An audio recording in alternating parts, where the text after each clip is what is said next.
All right. I am once again joined by Matthew Vernon Whalan. I'm Ben Burgis. This is Give Them an Argument. Matt, what are we watching today? Yeah, this is a 1994 panel debate on the firing line, which is obviously William F. Buckley's show, about capital punishment. This is an issue that I've been interested in for a long time.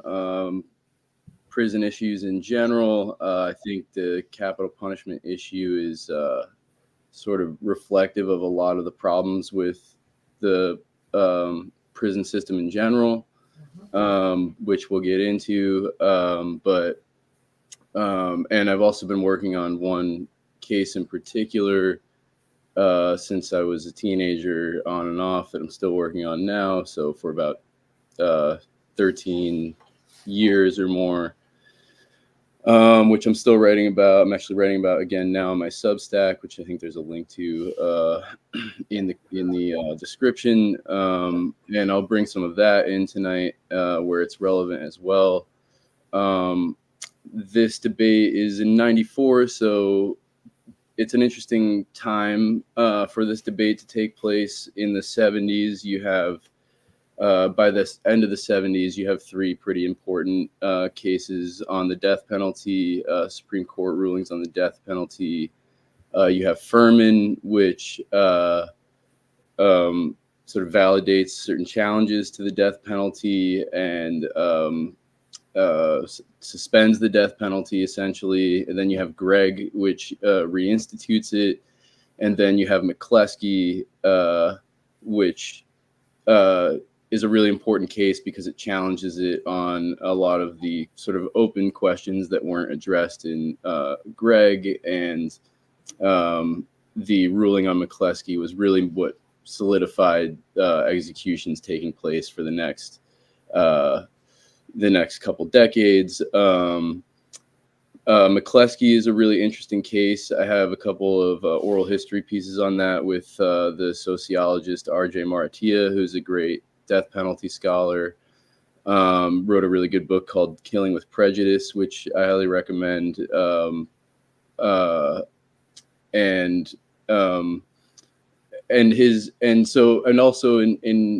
94, and I'll come back to that. But in 94, there's also this added element of the executions have been taking place again, and now the Democratic Party is back in power. The Democratic Party has shifted to the right, and there's a lot of pressure on the Democratic Party to come down much tougher on crime. And you have the 94 and 96 crime bills.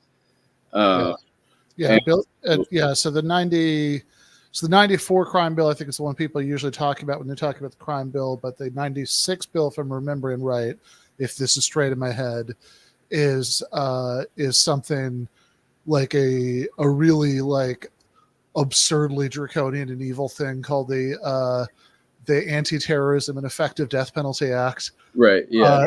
That most relevantly for this debate limits appeals in capital cases. Also has lots of just general kind of authoritarian stuff to make it easier for police agencies to combat alleged terrorism without civil liberties concerns, which is why it was became a much bigger deal after 9/11. Yeah.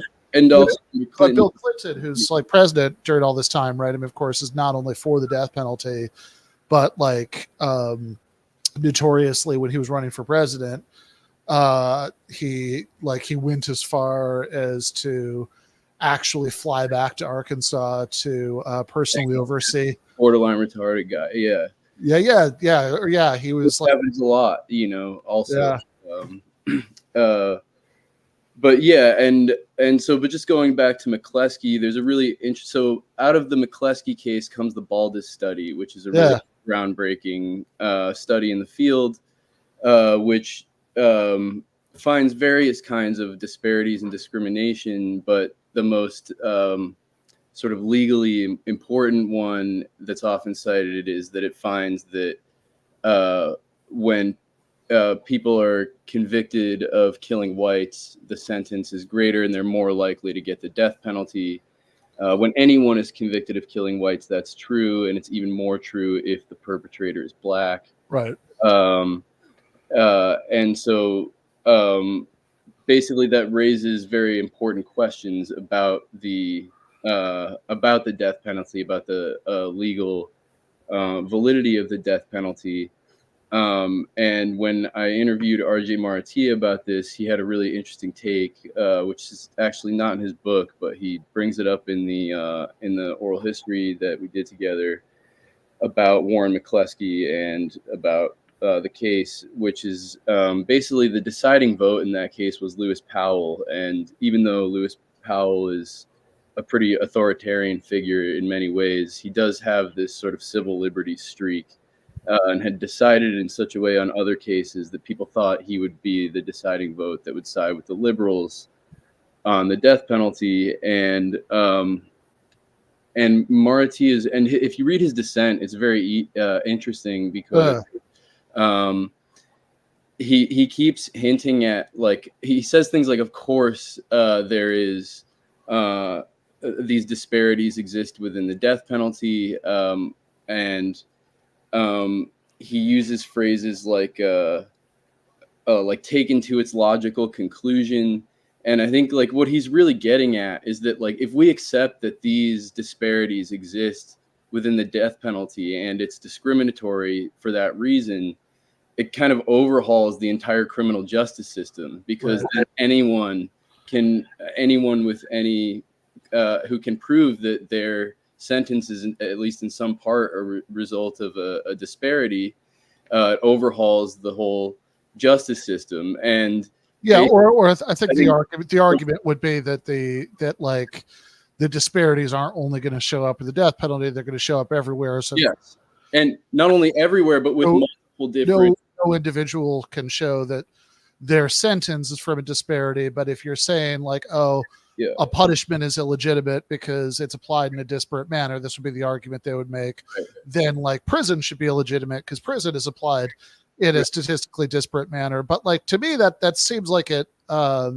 misses the point at least a little bit. Right. So like, I think there are pretty clear, I think there are good principled reasons to oppose the death penalty in any society, that, if nothing else, I think that, I don't think any state should have the power to kill, safely contained prisoners. And there's just a general, like, just given the general fallibility of justice systems that are constructed by humans, right? There are good reasons to not want the, permanent, irreversible punishment. Yeah. But also, like, I don't think that makes the disparities relevant. And I'm not totally convinced by this argument that, well, any punishment in a racist society is going to be applied in a disparate way. That might be true, right? But it's like, by analogy, if, like, whatever you think about gun control, if your particular grandfather is a paranoid racist who's like repeatedly shot at the mailman, right? Then like, probably he shouldn't have a gun. Right? Like, even if you think it's okay for other people to have guns, probably he shouldn't have a gun. So, generally, even if you're not convinced by the principled argument against the death penalty, this seems like a pretty good argument against America having the death penalty. And sticking with the grandfather analogy, look, it could be that he might decide to go after the mailman with a kitchen knife someday, but like, at least he won't have a gun and he'll probably be able to do less damage. And similarly, right, at least other punishments aren't entirely irreversible in the same way. That if you have if you're sentenced to 20 years in prison and they find 12 years in, you're able to get it reversed because of new evidence. Okay, you can never get those 12 years back, but you at least get the remaining 8. Right, but I guess, like, I'm also trying to point to a more legal problem that somebody like Lewis Powell has, where in any other area of the law, like if Warren McCleskey had been trying to get an apartment or applying for a job, under the letter of the law, like, he would have won on this case. Mm-hmm. And so it's not just about whether, like, what our take is on the death penalty. Like, that's an important legal dilemma for a judge or a scholar of like there's a conflict there. Like this would be valid in cases about many other things, but if we allow it in this case, it could change a lot of things. That like if you're looking at this challenge to the criminal justice system and you're saying anybody in Warren McCleskey's situation or a comparable one can now have a valid claim that their case is the result of a disparity, which in every other part of the law we basically acknowledge to be discrimination.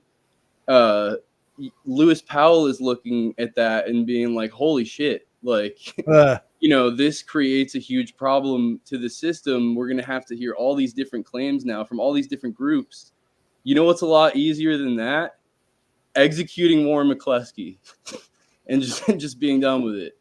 And so I think that's a huge, I think that's a crucial part. I'd like to help you out, but if we let you off, then what about all the other people who are unjustly sentenced to death? Exactly. Yeah. Imagine what a nightmare like the jamming up of the court systems would be like. And as we get into this, I'll bring in some other examples of like they get into a lot of the and they're talking a lot about Georgia because one of the opposing panelists from Georgia. My work has mostly focused on Alabama, which is comparable or worse. So and it's really a question of like yes, like maybe the prosecutor didn't call you the N-word during the trial, and so therefore you couldn't prove that you were discriminated against.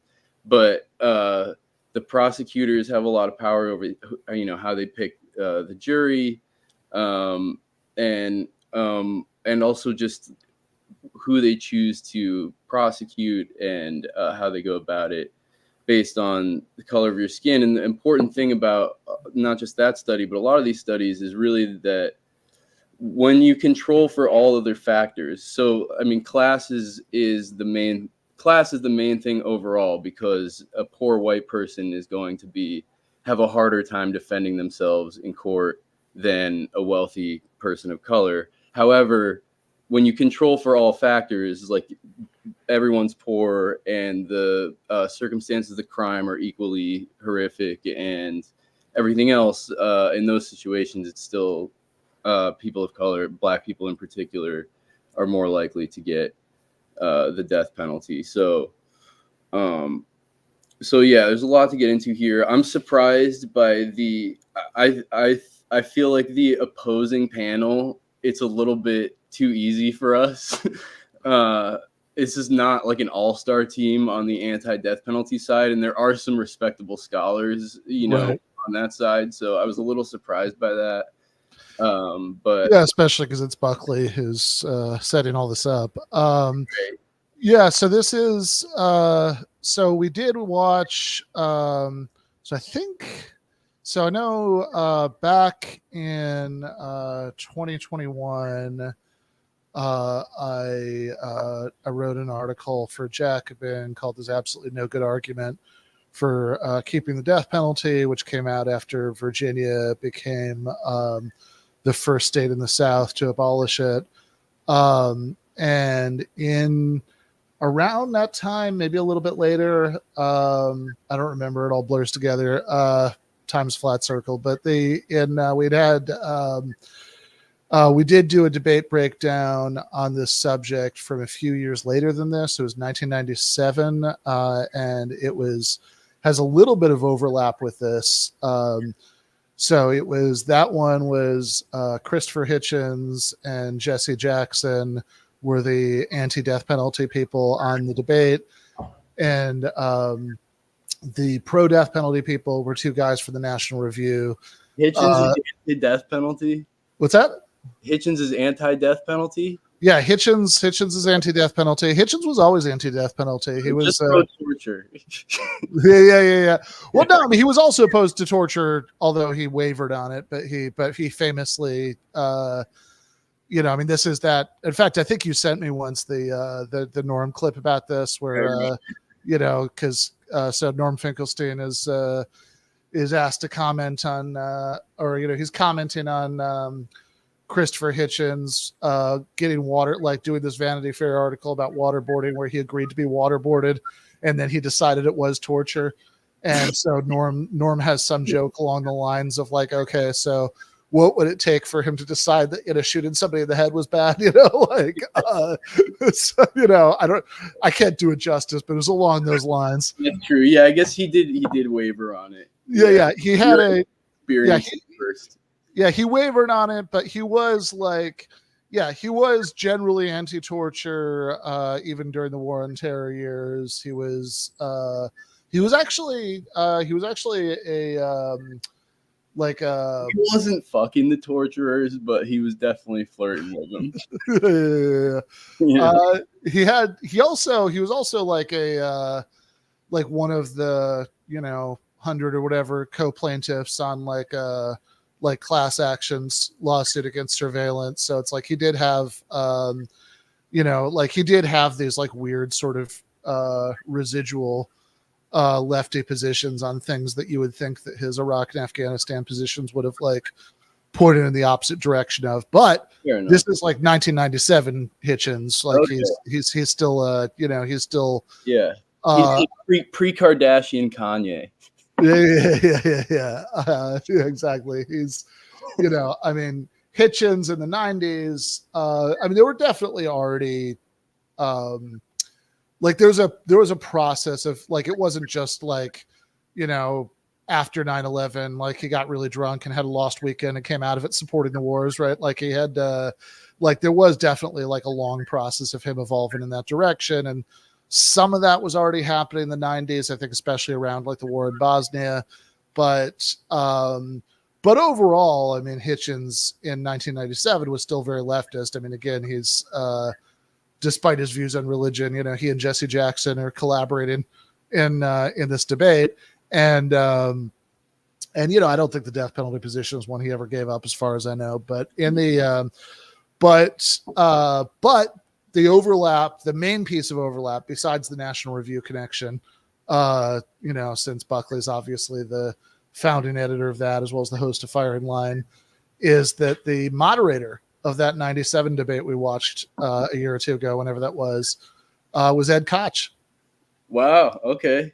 So Ed Koch has some interesting moments in this debate, where it's almost like he's hearing information from the other side, and he's like, "Wait, really?"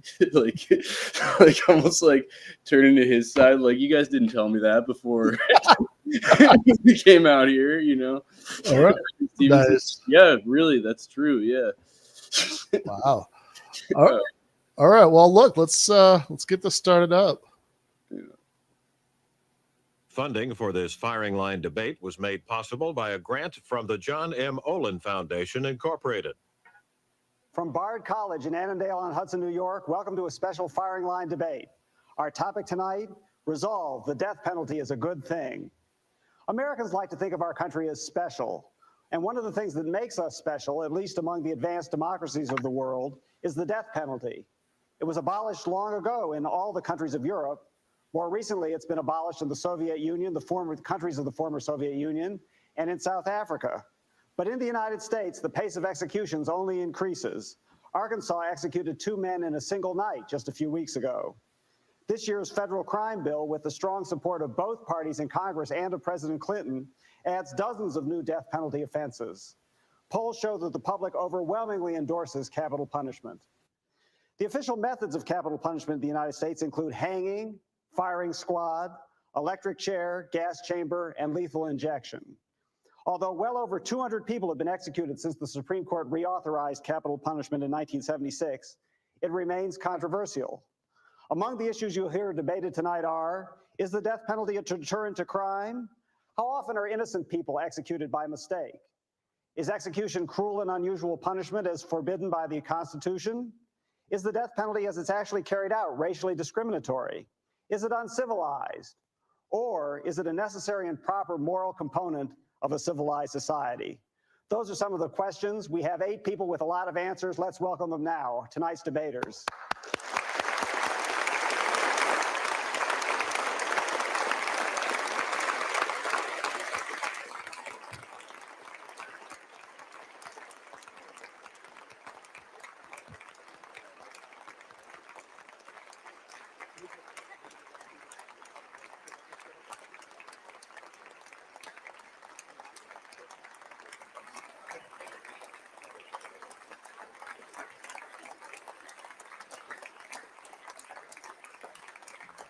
Look at this motley crew here. I see some of them are quite confident, come with very few notes. Some of them come with legal briefs piled high. Anyway, the captain of the affirmative team is, as usual, William F. Buckley Jr., founder of Firing Line, host of Firing Line, founder and president of the National Review magazine. If Mr. Buckley had his way, there would be capital punishment for blocking his limousine in traffic, for raising taxes, or even for being a Democrat, I suspect.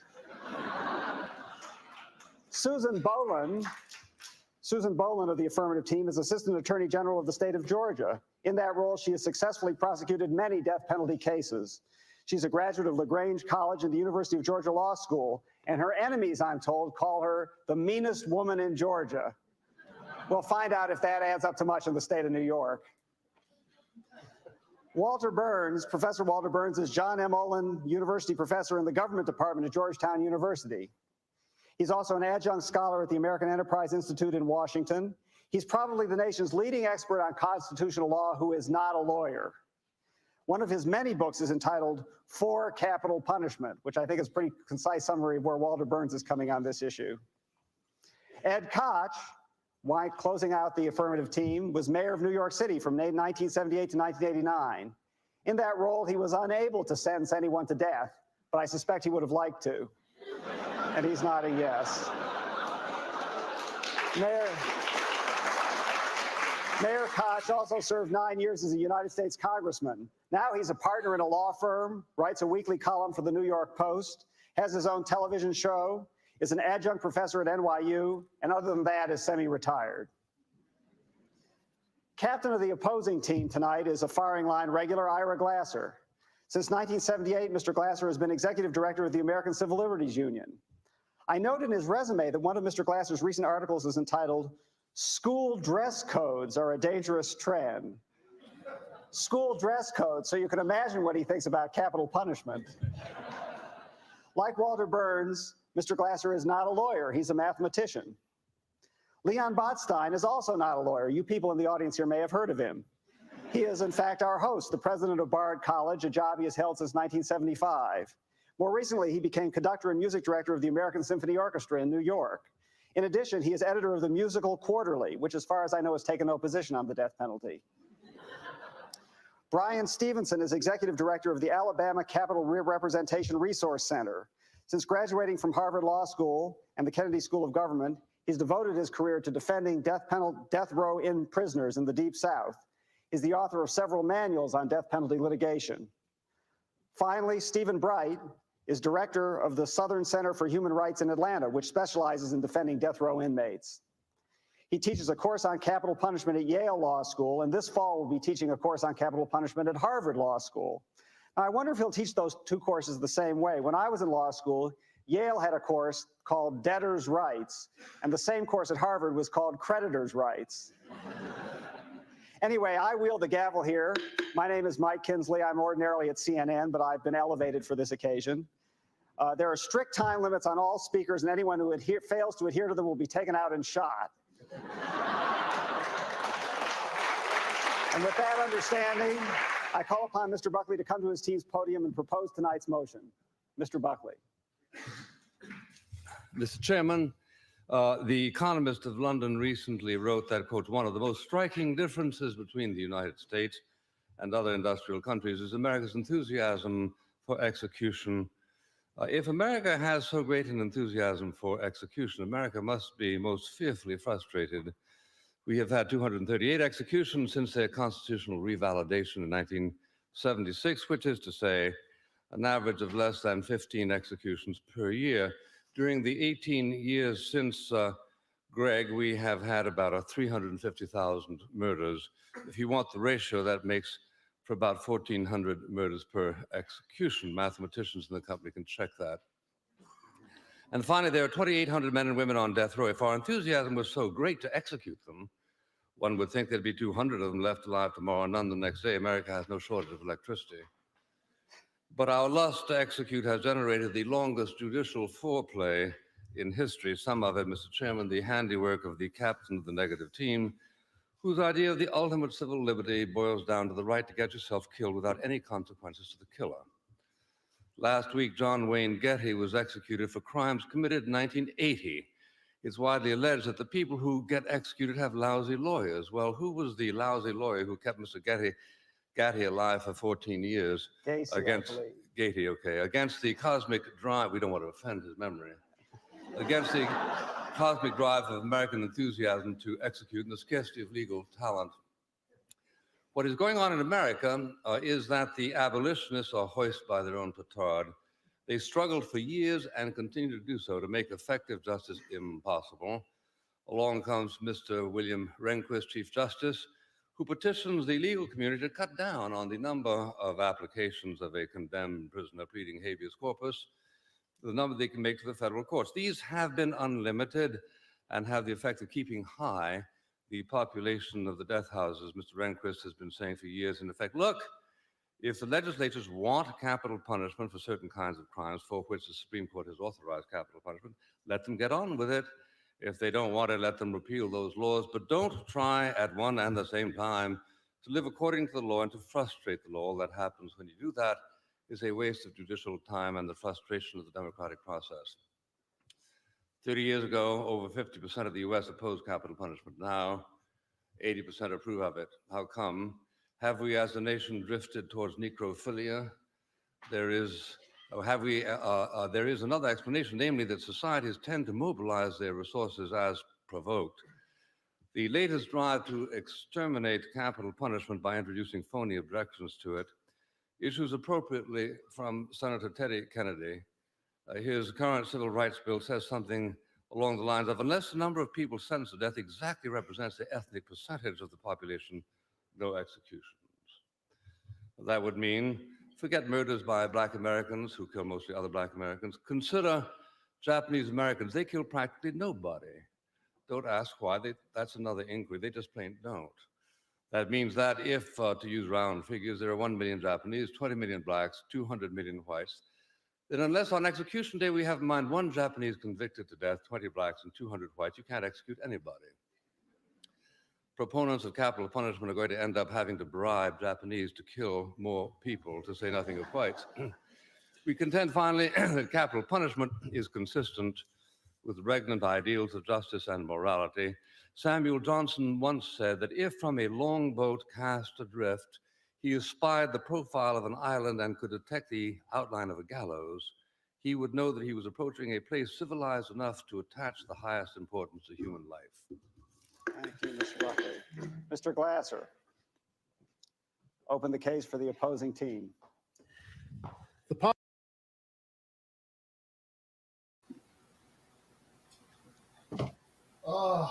Yeah, that's the moderator. Mike, bro.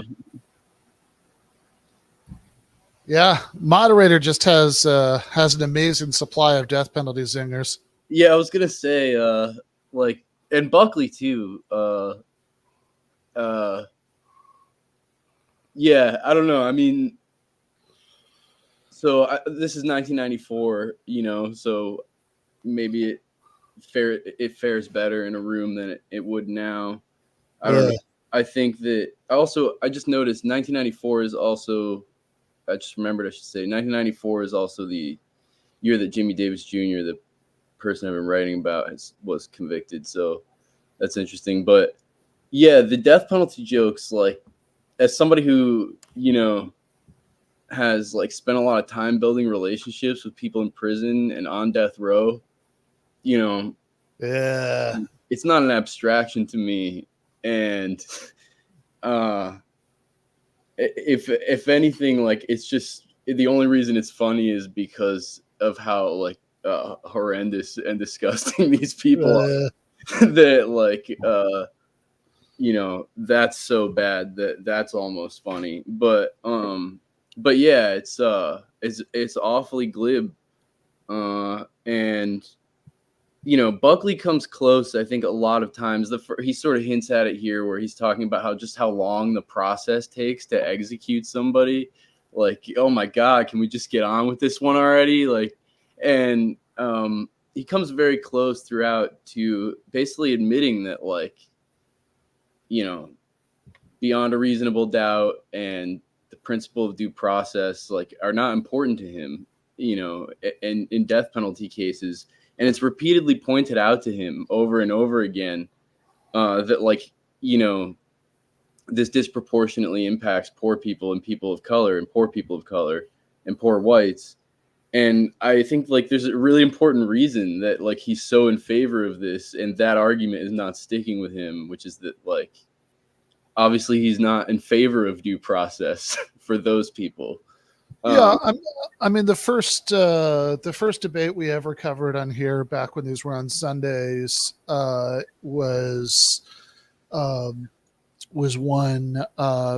the like civil rights era debate between Buckley and James Baldwin, and there's and in that debate there's this moment. It's like at Cambridge or Oxford, I don't remember which one, and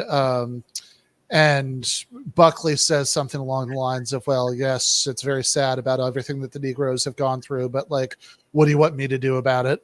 And then, like, one of the students heckles him. Like, the student yells out, you could let them vote in Mississippi. And Buckley's, like, quip to, like, parlay that is, if it were up to me, you know, it was the majority of white people in Mississippi wouldn't be allowed to vote either. Which is like, okay, yes, that's funny, but it's like also the joke is that you know, you generally despise all poor people. Yeah. He just doesn't like the smell of the poor, you know. right. Yeah, exactly right. So it's like, I think that does definitely come out here. And I mean, to your point about Buckley wanting them to go on with it, right? I mean, this is so usually in you know, my earlier career, which I still do a little bit part time. I taught a bunch of ethics classes where we would, you know, talk about the death penalty. And so the anti-death penalty reading was always by one of the people in this debate, actually, Stephen Bright, who has a much anthologized article called Why the United States Will Soon Join the Rest of the World in Abolishing the Death Penalty, which is like every year you assign that article, the title gets a little bit sadder, right? You know, that it's like, this is going to happen soon, but like the pro death penalty article is by Louis Pojman, who makes the same kind of point. He says that it's well, if you know, if it's not a deterrent, it's because we just don't hurry up and execute people quickly enough, essentially, right? Paraphrasing a little bit. And yeah, the point you're articulating is like exactly what always bothered me about that. It's like, well, hold on. Given that the death penalty is irreversible, right? You know, you cannot bring somebody back after you've done this. If you're for this, shouldn't you be for being really, really, really careful to make sure that any possibility has been exhausted, that the person is innocent? I mean, you should want there to be all the appeals in the world for a death penalty case. Of course not. I mean, of course people don't feel, I mean, I feel that way. I mean, I think if I was in favor of the death penalty, or if you were in favor of the death penalty, that's how we would be about it. But what motivates people in general, and I'm not just talking about, like, I mean, there's actual research on when people, I'm sure you know this, when people find out that the death penalty disproportionately impacts Black people in America, they support it more. You know, and there's other, you know, the research is hard to make sense of, because there's also research saying, like, you know, this many people support the most, like the harshest punishment for whatever the crime is. But then when you show that same group of people actual cases, they think the punishment is too harsh. So the research on it is a little bit schizophrenic, but you know, like but Buckley, for example, like one thing that's not like unclear, like Buckley, for example, kind of offhandedly refers to, like, oh, some people, and he's really talking about Stephen Bright here, who did the research on this and is on the panel. Some people say it's just because you have such a bad lawyer, you know, and like he kind of just brushes that off. And then because you have such a bad lawyer, you get the death sentence, and then you go through the appeals process, maybe you can't get a lawyer, or other better lawyers take a pro bono interest in your case, and that can drag it out. But like we're just talking like the Jimmy Davis case, for example. Jimmy Davis, like the only eyewitness who was not another suspect said that he wasn't the shooter. There was no DNA evidence connecting him to the crime. The murder weapon was found on somebody else's property. He had eyewitness testimony saying he was somewhere else. The only eyewitnesses who said it was him were also other suspects. And there's the same place was robbed the night before, and that person fit the description of Jimmy Davis, while Jimmy Davis did not fit the description of the shooter. There's basically no evidence this guy committed the shooting. The only evidence that was allowed to be used that really, I think, turned the case was a quote unquote confession. And when you say it was a confession, like in people's minds, they imagine like a confession to the police or a confession on the witness stand or whatever. And that's usually not how it works. In this case, it was a cousin of one of the other suspects said that they heard Davis either in a crowded room or from another room saying that he bragging about committing this crime. And actually, in that, if you look at that testimony, there is Alabama courtroom procedure law, which doesn't allow testimony from somebody you're not looking at who you've never met before. So in other words, you have to have some basis for identifying their voice. And the only reason that passed as a confession is because Jimmy Davis's court-appointed lawyer didn't object to it, and also made a bunch of other mistakes, didn't do any preparation. It's a classic case. And what's amazing about the Jimmy Davis case, and what's important about it, is not that it's unique. It's actually the opposite, that it's so commonplace, you know? Yeah, I mean, look, there's a reason that nobody's ever heard of Jimmy Davis. You know, I mean, like, there's a reason why, you know, there's a reason why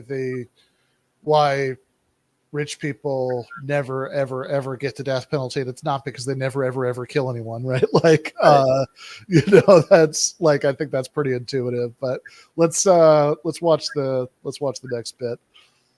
Poverty of Mr. Buckley's arguments are best reflected by the fact that he offered none. Instead, he mischaracterized ours. The only justification, the argument we're having today, is whether the death penalty is a suitable and justifiable alternative to life in prison. That is what the argument is about. There are only two possible justifications for the position that the death penalty is justifiable. One is that it deters people, that it lowers the homicide rate and makes us safer. The second is that even if it doesn't deter people, it's morally justified. You take a life, you give your own, an eye for an eye, a tooth for a tooth. Both reasons sound plausible. Neither is supported by the factual evidence. The fact is that there is no credible evidence, none, that having the death penalty deters homicide, lowers the homicide rates, or makes any of us safer. In states that have it, the homicide rate is just about the same as states that do not. In contiguous states like Michigan and Indiana, which are pretty much the same demographically, one doesn't have it, one does, the homicide rates are pretty much the same. Canada abolished the death penalty a while ago and instituted strict gun control laws. The homicide rate has gone down every year since. In states that have reinstituted the death penalty or abolished it, no discernible change was seen. The moral argument is equally bankrupt. The fact is that nobody believes in killing everybody who kills. Of all the people who are convicted of homicide, only about 2% get sentenced to death.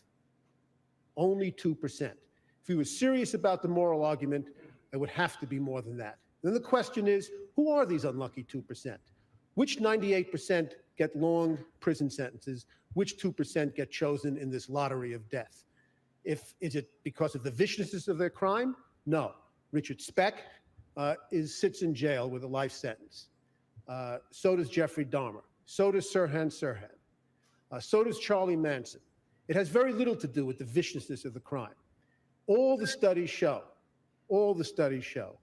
that the major determinant of who are those 2% who are sentenced to death have to do with the race of the victim and the class of the perpetrator.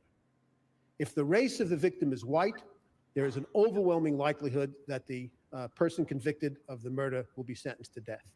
And if the person is poor, they will almost always be sentenced to death. Think of whether or not you can ever remember an affluent murderer getting the death sentence. I can't think of one. The fact is that if you don't have the capital, you get the punishment. If we cannot administer the death penalty fairly, and if it does not make us safer, how can we in justice continue to use it at all? Why isn't life in prison well enough? Thank you.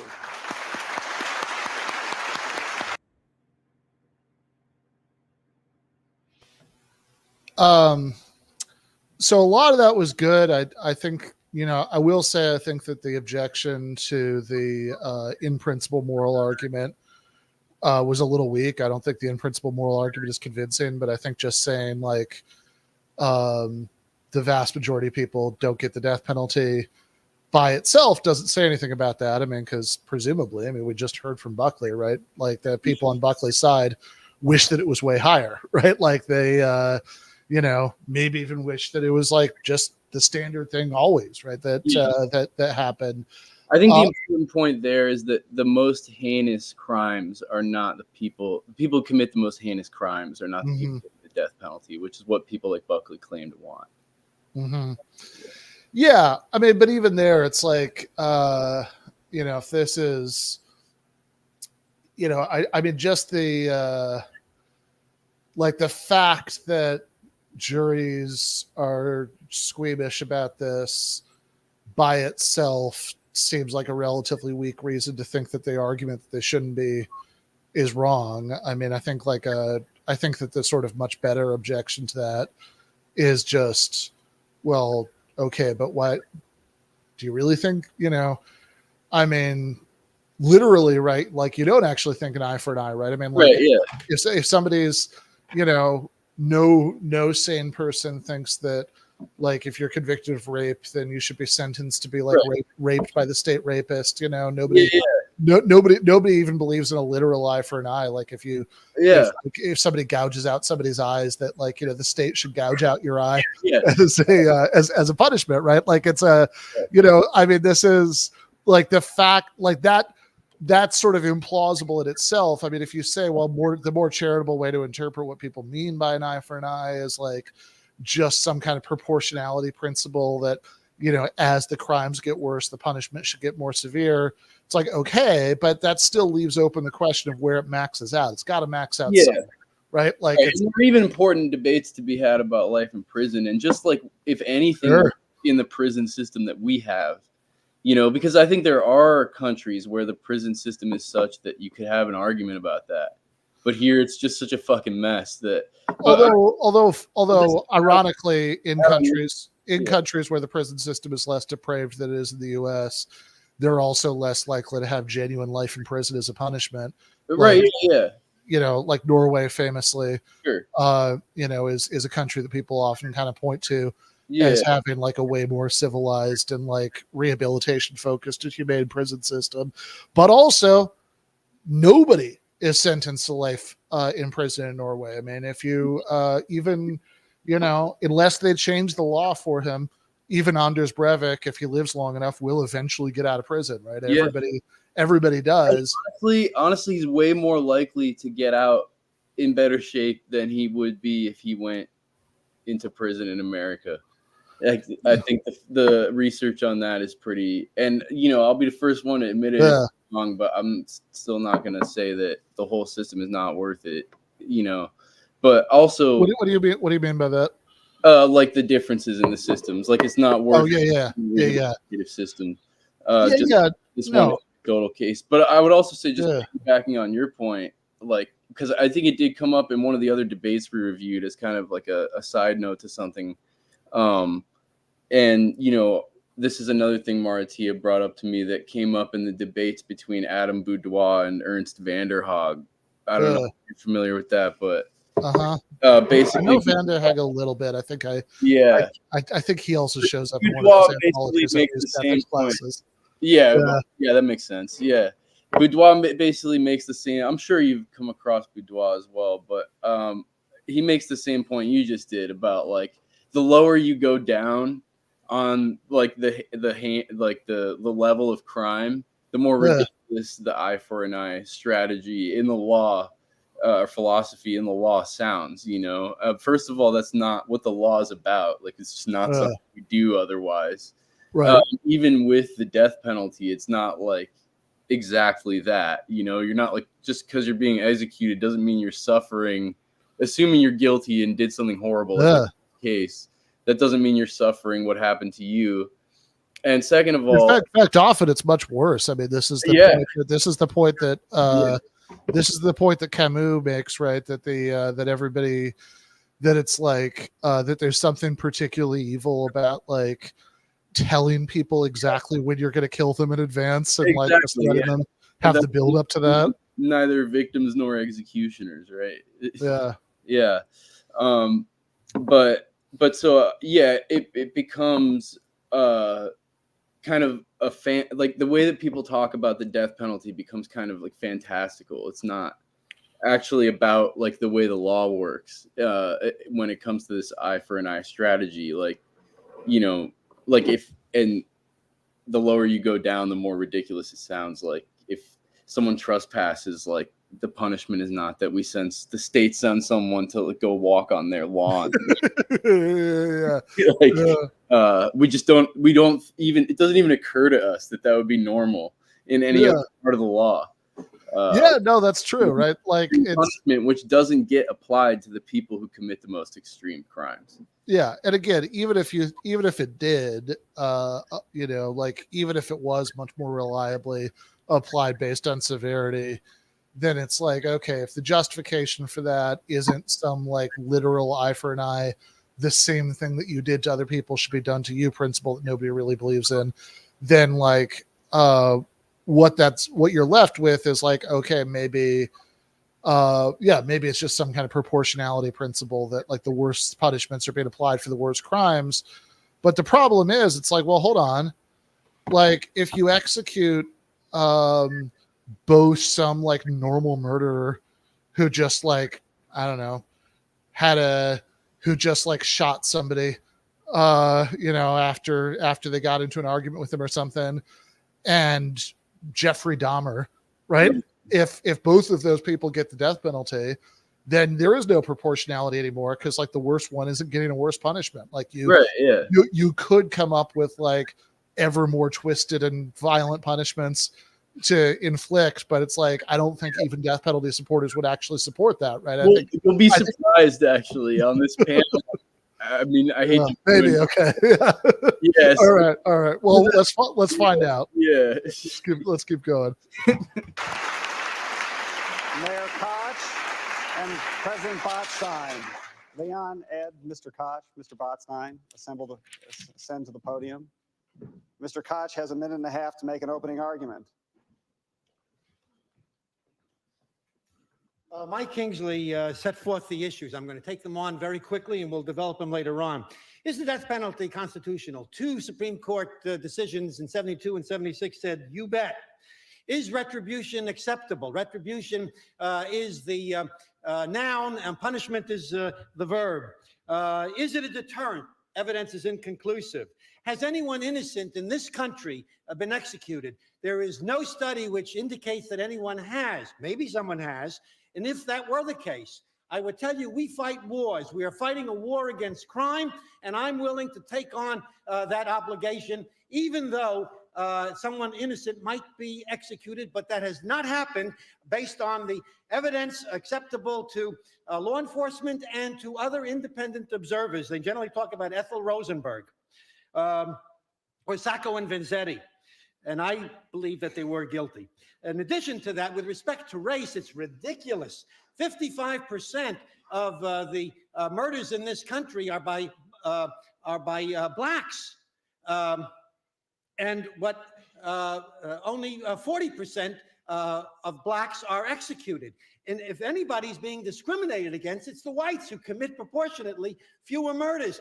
Nevertheless, you must distinguish between the different murderers based on the facts in those cases. But if you just simply want to wax statistical, blacks have a better chance of escaping the death penalty than whites. I think that's the land speed record for arguments for the death penalty in a minute and a half. Thank you very much, Mr. Koch.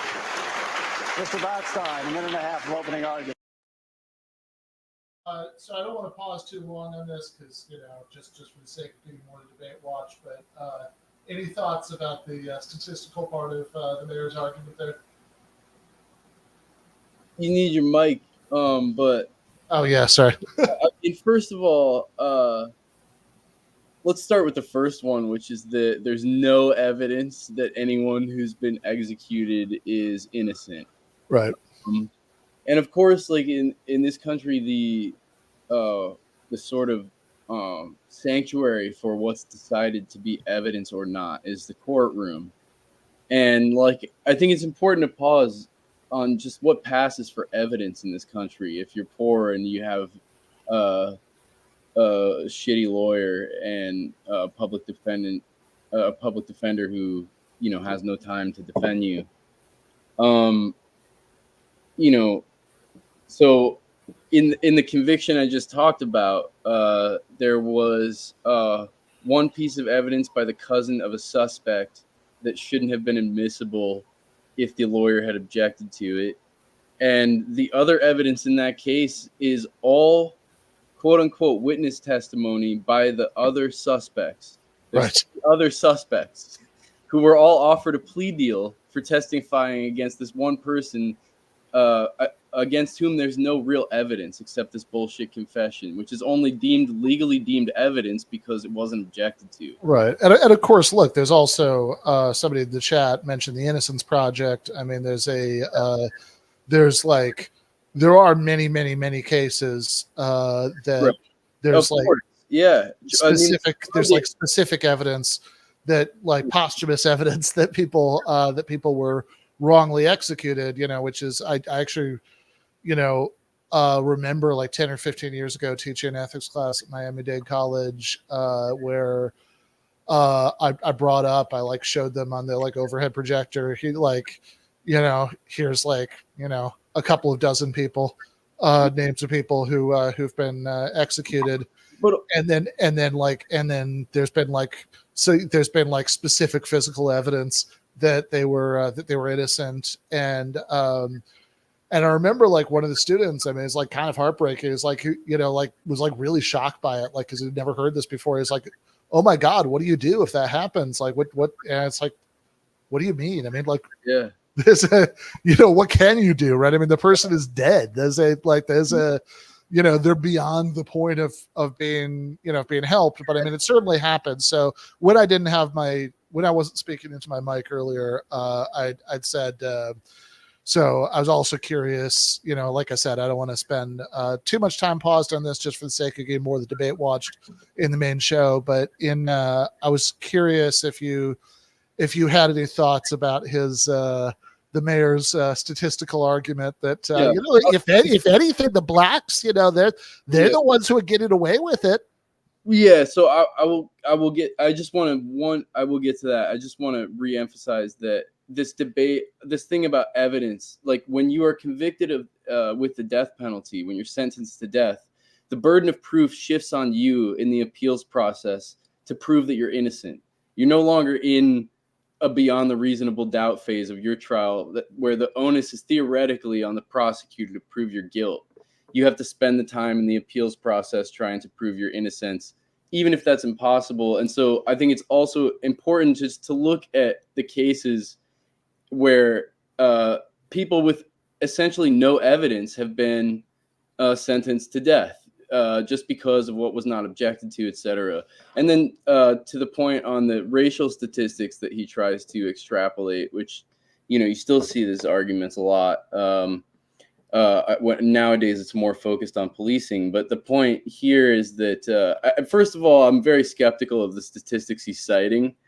But proportionately, blacks for a long time in recent history have represented, I think, about 13% of the population.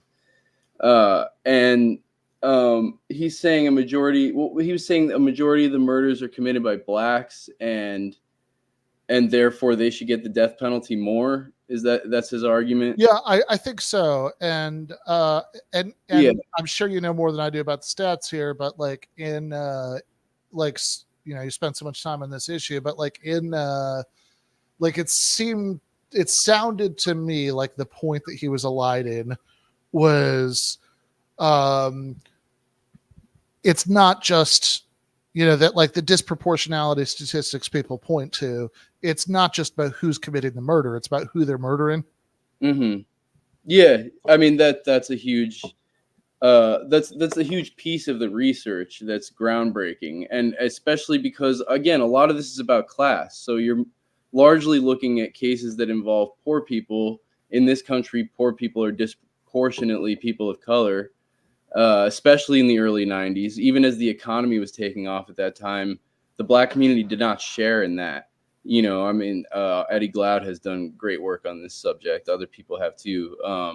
And there is research that links poverty to crime, even violent crime. And so, yeah, you have a legal justice system that disproportionately targets poor people. Poor people in this country are disproportionately black. Even more so at the time of this debate. And so, yeah, I mean, it's not terribly surprising to me, and it still doesn't address the problem of these same methods are not applied to black on black crime or white on black crime. This is a specific phenomena. I mean, I think the disproportionality claim I remember hearing the most is not just that, like, okay, there's that black people are on death row to a rate that's crazily higher than their percentage of the population. Nobody really disputes that, but that's where like the Koch counterpoint would come in. It's like, no, but it's also disproportionate in the crime rate, which of course it is, because like you said, crime correlates with poverty, and and ever since poor whites are not getting the death penalty at the same rate. So it's I think that last claim is the one that Koch was disputing.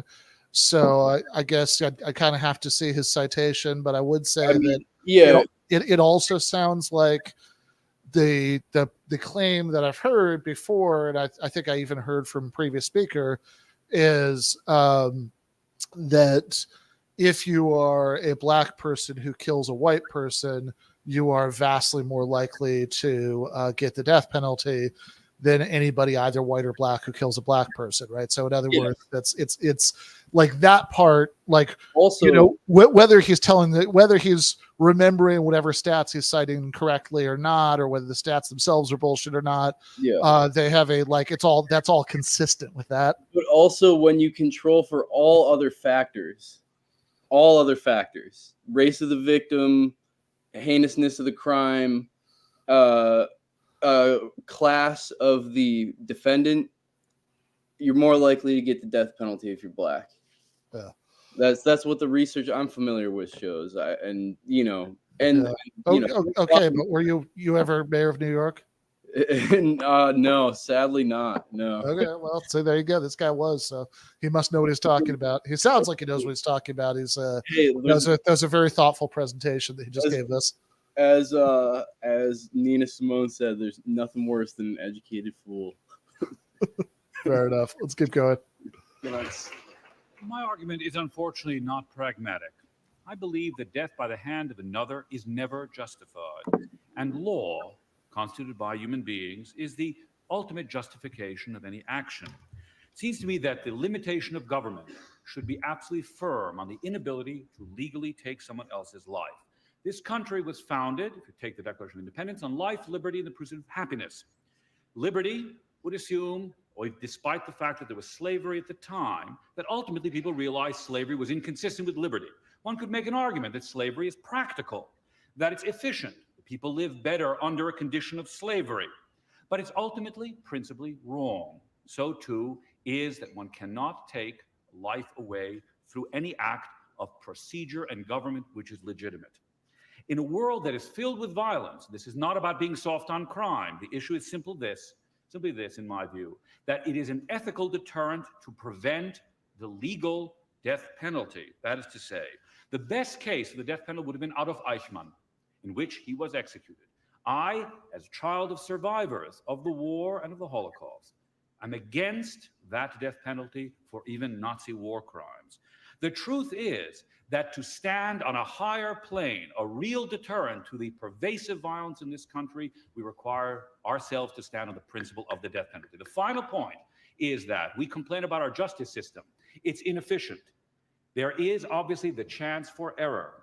And the chance for error cannot be combined with an irreversible punishment, which is the punishment of death. Thank you, Mr. Botstein.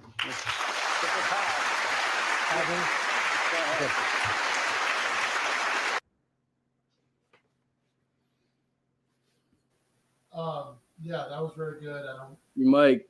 Yep. That was very good. I don't know that I have much to add. I mean, I guess death at the hands of another is never permissible. Is an overstatement. There's self-defense, et cetera, et cetera. You know, you can all come up with the.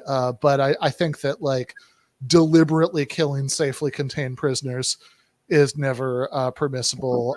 Seems like a really plausible moral standard to me. Also, by the way, I realized when we were talking about Mayor Koch, I completely left out one thing that I meant to mention here, which is I actually I'm gonna so you don't have to take my word for it. Here's the Merriam-Webster entry for punishment. You'll see at the top the word noun. I'd like that was the weirdest part of that, where he's like, retribution is the noun and punishment is the verb. It's like, yeah. I mean, I was never mayor either, but punish is a verb. Yeah, that's punishment is a noun. Yeah. That's spoken by a true politician who mostly has other people do his writing. Yeah, I mean, also just on this, like, this guy is, I think, mainly making a moral debate. I'm not familiar with this guy, but he does a good job, but it's interesting. Just to make it more like, because this is a legal debate, there is a fundamentally interesting legal question about whether the state ever has a right to execute its own citizens, and then like, if so, like, who do they employ to do that? Whose job is it? And then there's also the question, increasingly so, I mean, since I've been writing about it for 15 years, but more and more there's a question of, where are they going to get these drugs from? In some cases, the state has purchased black market drugs to carry out executions. Jesus. They couldn't get them from the pharmaceutical companies because it's bad PR, but like that doesn't make them stop. They're not going to like rescind death sentences for that reason. So like they do whatever they have to do because they're committed to it. Which goes back to Buckley's initial point of like, he's like, we've only executed like 200 and something people since this time. Yeah, not enthusiastic enough about it for William F. Buckley, but there's still a pretty grisly level of enthusiasm in some places. I mean, like, and I guess I should also say, like, I mean, in some ways, the moral question is the most interesting to me because it's a little bit like Noam Chomsky's point, and he wrote this like essay. It's like published as it's like a little freestanding book you can buy. It's called The Responsibility of Intellectuals During the War in Vietnam. Yeah, and, American Power and the New Mandarins. And the point he makes in that essay is it's like, we should talk about, war crimes in Vietnam, but also like, shouldn't let this get to, like the way he puts it is like, it's, if this doesn't violate these legal standards, then that says something really awful about the legal standards, right? That that says that they're not,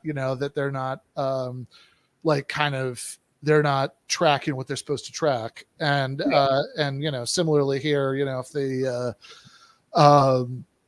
it says I'd say it says pretty bad things about the law. If this is really okay, of course, in the when it comes to constitutional law, it's ambiguous. This was referred to at the beginning of the debate, I think, by the moderator when he was listing off like a bunch of issues in a way that I saw Silver Harlow in the chat be like, that's too many issues to, talk about with this many people. But mentioned the cruel and unusual punishment clause in the Constitution, which is, which of course is vague, and that's like sort of half. That's like some kind of half moral standard, right? That's like what's cruel. But like also, it's like, I don't know. I mean, I'm kind of inclined to think it's like if you have, if you go with the sort of interpretations of that reactionaries often give, where it's like, well, the only things that count as cruel and unusual are things that like would have been seen as cruel and unusual in the late 1700s. Then it's like, man, that says really shameful things about the Constitution if that's all it outlaws. Scalia argued that it's constitutional to execute innocent people in one of his dissents. Yeah. So that tells you like what the literalists think, or whatever they call themselves. Yes, there's originalists and textualists, which that's what I meant. Distinction between them is not maybe important right now, but versions of the same idea. Yeah. So I mean, Scalia argued that, in public, and nobody in like white jackets came up to him and was like, "Hey, you're gonna have to come with us now." Yeah. All right, let's keep going.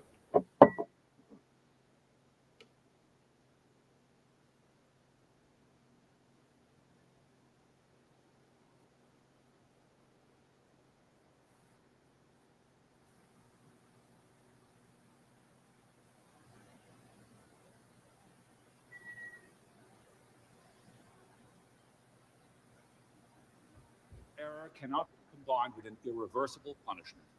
Punishment of death. Thank you, Mr. Botstein.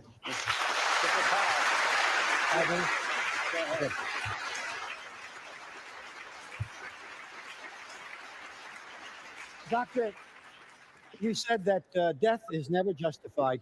Did you oppose our entry into World War II? Or do you? It's a necessary evil. It's a necessary evil. So it is justified on some occasions. Justified in being. I think the killing that any soldier is forced to do is necessary, a lesser of evils. It's not a right. But isn't that in conflict with your direct statement? Death is never justified. I would believe it's never justified. Okay. And in a period of law. Nevertheless, you would accept the deaths that occur in a war, because you would enter a war if it was a just war. Am I correct? Yes. Okay, enough. War. Now, do you know how many people have actually been executed since 1976 when it was restored? You said about 236. It's actually 227, but that's okay. We're close. That's the NAACP figure, at least, that was given to me. Do you know how many lives of fetuses have been extinguished in that period of time? Millions. May I answer? Yes, of course you may answer. We disagree, obviously, on what constitutes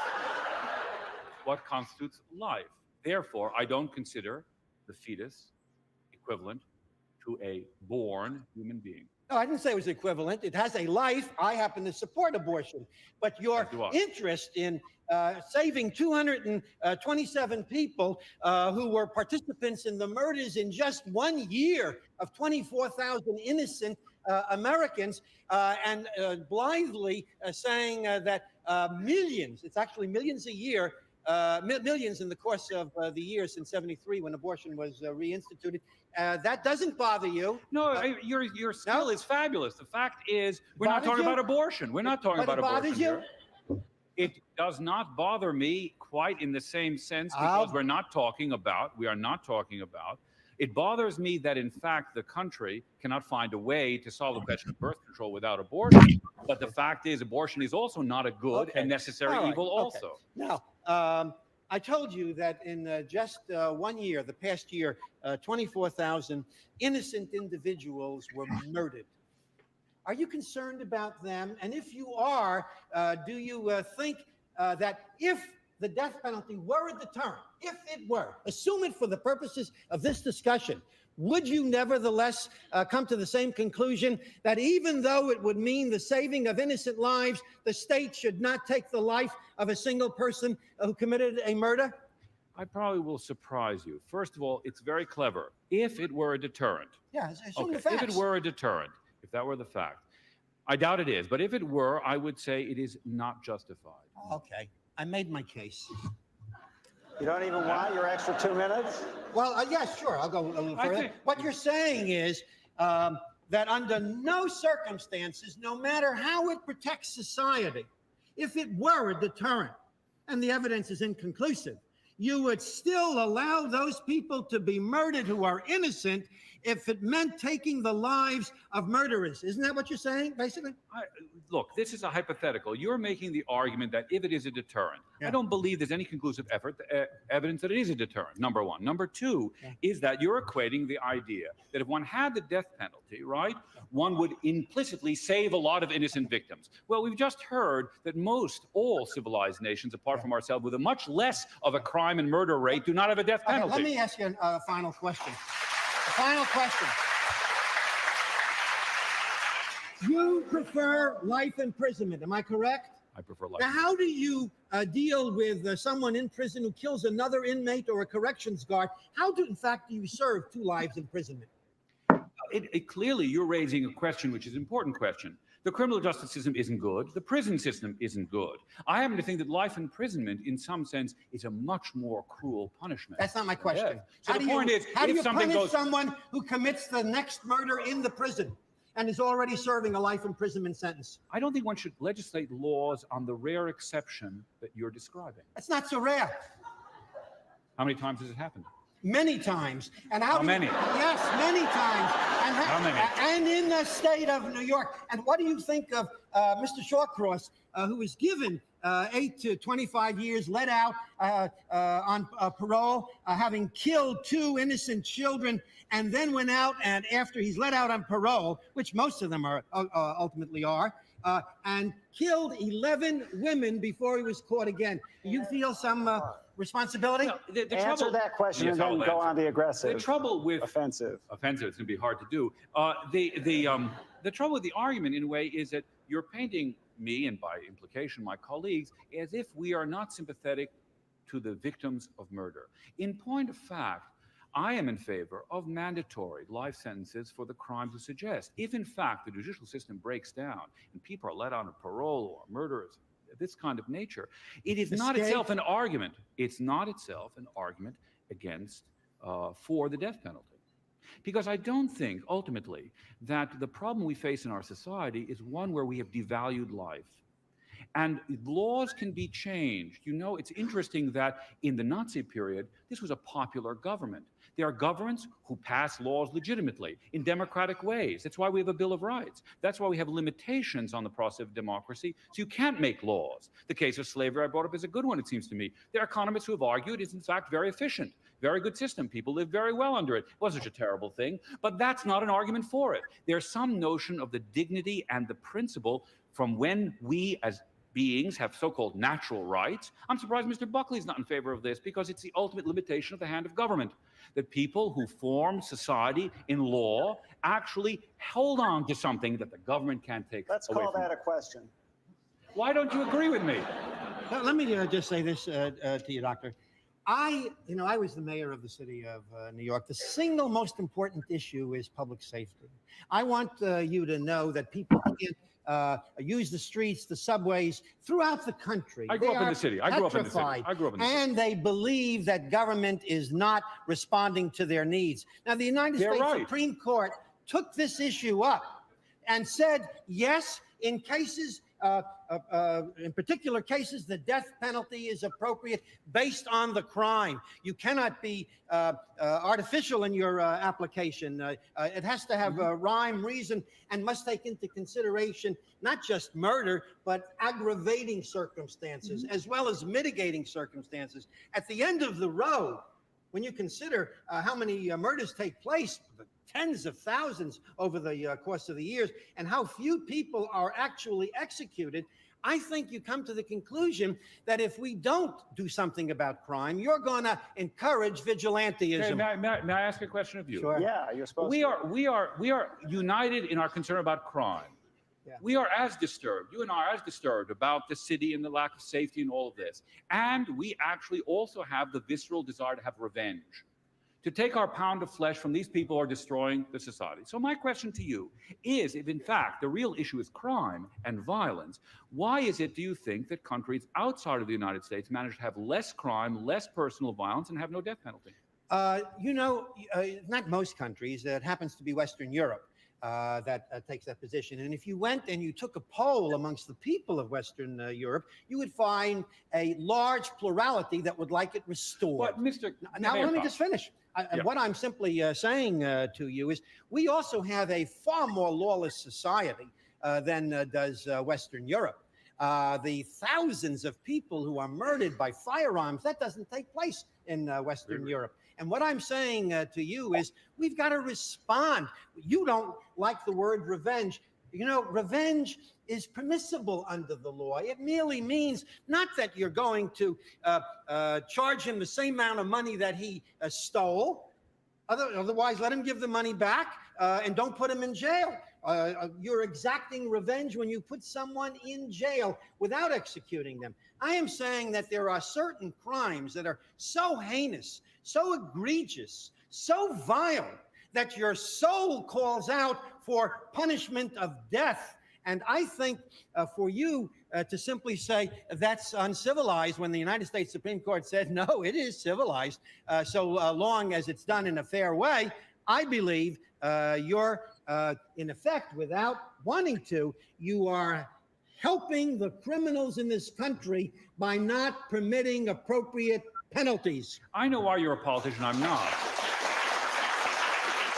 Because you're winning the argument by trying to associate me with the criminal. In fact, it seems to me that one of your arguments is the authority of the Supreme Court and the popularity of how many people want the death penalty. Don't you believe that there are some limits, principled limits, on what government can and cannot do? Absolutely. And the United States Supreme Court decides those limitations. And there were people like you who said to the Supreme Court, make the death penalty unconstitutional. And the Supreme Court said, no, it's appropriate in particular cases. And they were wrong. Thank you very much, both of you gentlemen. Thank you. Susan Boleyn.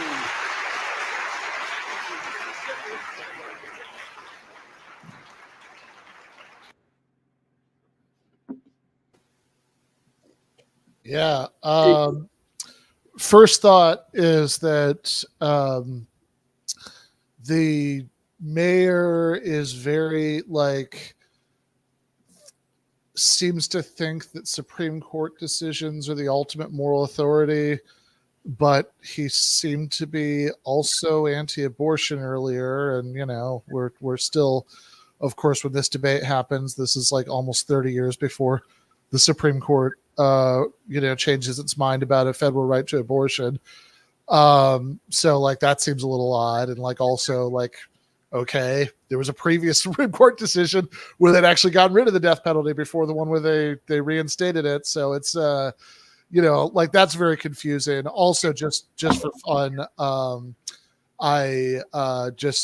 this is probably me slipping into doing something that I mildly disapprove of, because it's I always hate it when I see people on YouTube who are just kind of quickly Googling shit that they probably only got a chance to glance at before they say it on screen, but I'm just going to go ahead and do that in this case, because I was really curious when he said the thing about Europe, which also totally dodged the guy's question, right? Because the question was, how is it that these countries can have much lower violent crime rates and also no death penalty? And part of his response was, "Oh well, we need the death penalty because our society is so much more lawless." It's like, yeah, but that was the question, right? The question was, how is it that they have? Why is that? Yeah. Why is that, right? Like, why is it that they can have a less lawless society and also no death penalty? But I got real curious about the Europe thing, and I looked it up. And so in France, as of 2021, it's it is close, to be fair, right? But the death penalty shouldn't be restored option is still more popular than the yes, it should be. It's like 49 to 46, and a bunch of people aren't sure. And I couldn't find anything at a quick search that was. The point is that it doesn't produce lower crime rates. Yeah, no, that's the point. I mean, all of this is a huge non sequitur. Yeah. But just because I was curious about this, like as of at least 2000, so 6 years after the debate, there was that it was, so if people in Western Germany, it was 23% wanted to restore capital punishment, and in the Eastern Germany, where I think it might have been legal much more recently, it was only 37% wanted to reintroduce it. So I think he might just be wrong about people's preferences in Europe, but also, as you say, doesn't fucking matter. That's not the point, right? Like the question is not. Well, it does matter that he's wrong about that. You're right. Yeah. It's not the thing that matters most here, because it's also like, regardless of what the opinions are of people who live in Europe, the point of bringing up Europe is just that you clearly don't. There are clearly, at the very least, there are clearly ways to deter crime that are much more effective than the death penalty, because all of these places have way lower crime rates than the U.S. and also no death penalty. Yeah, absolutely. Also, he starts this whole thing by bringing up World War II, which, and like trying to use war as a metaphor for, the death penalty. And like, I can't help but, and you also, you brought up responsibility of the intellectuals. Yeah. Essays in Chomsky's first book, American Power and the New Mandarins, where in objectivity and liberal scholarship, and he's got another essay in there on A.J. Musty. Mm-hmm. It makes you think, like, actually, if we hadn't fucked over Germany and Japan so badly in the years before that, like, who knows? Maybe they wouldn't have needed the death penalty,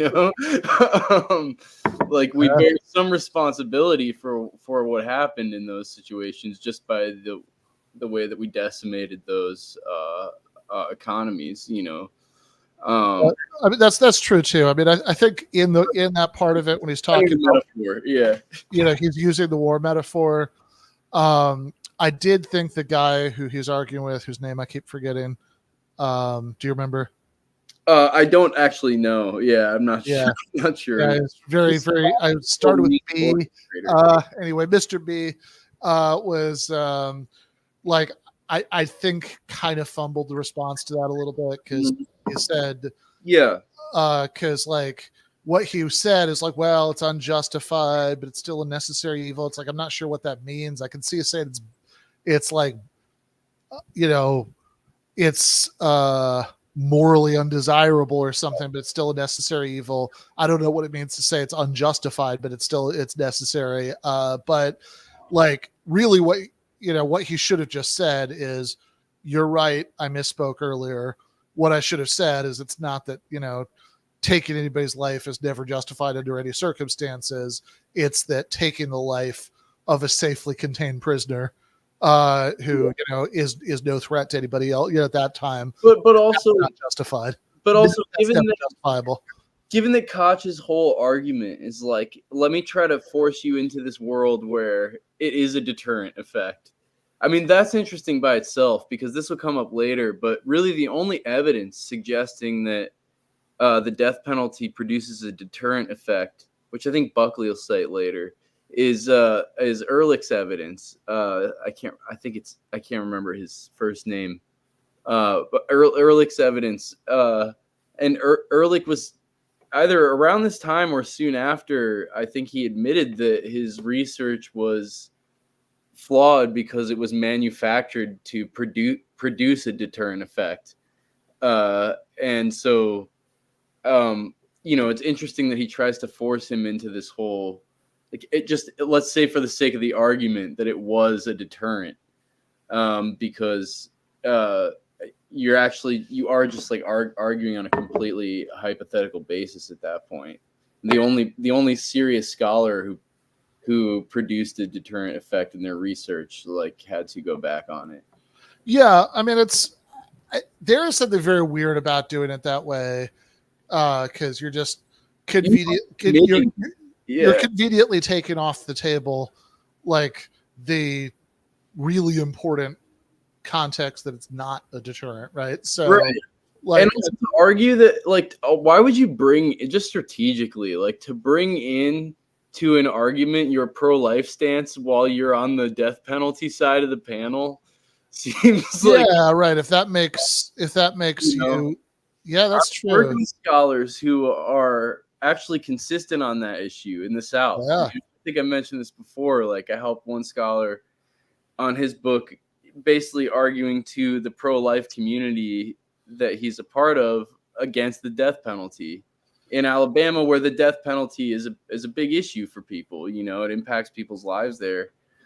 And I had no problem doing that. I'm pro-life, but I was like, if you want to convince pro-life people oppose the death penalty, I'm not going to stop you. No, it's look, this is the Catholic Church's position, right? That the culture of life, means protecting life from conception to natural death, right? Which is a position I disagree with in lots of ways, honestly, on both ends, right? I mean, not just that I'm pro-choice, but also that I think that in some end of life situations when people are in extreme pain, etc., right?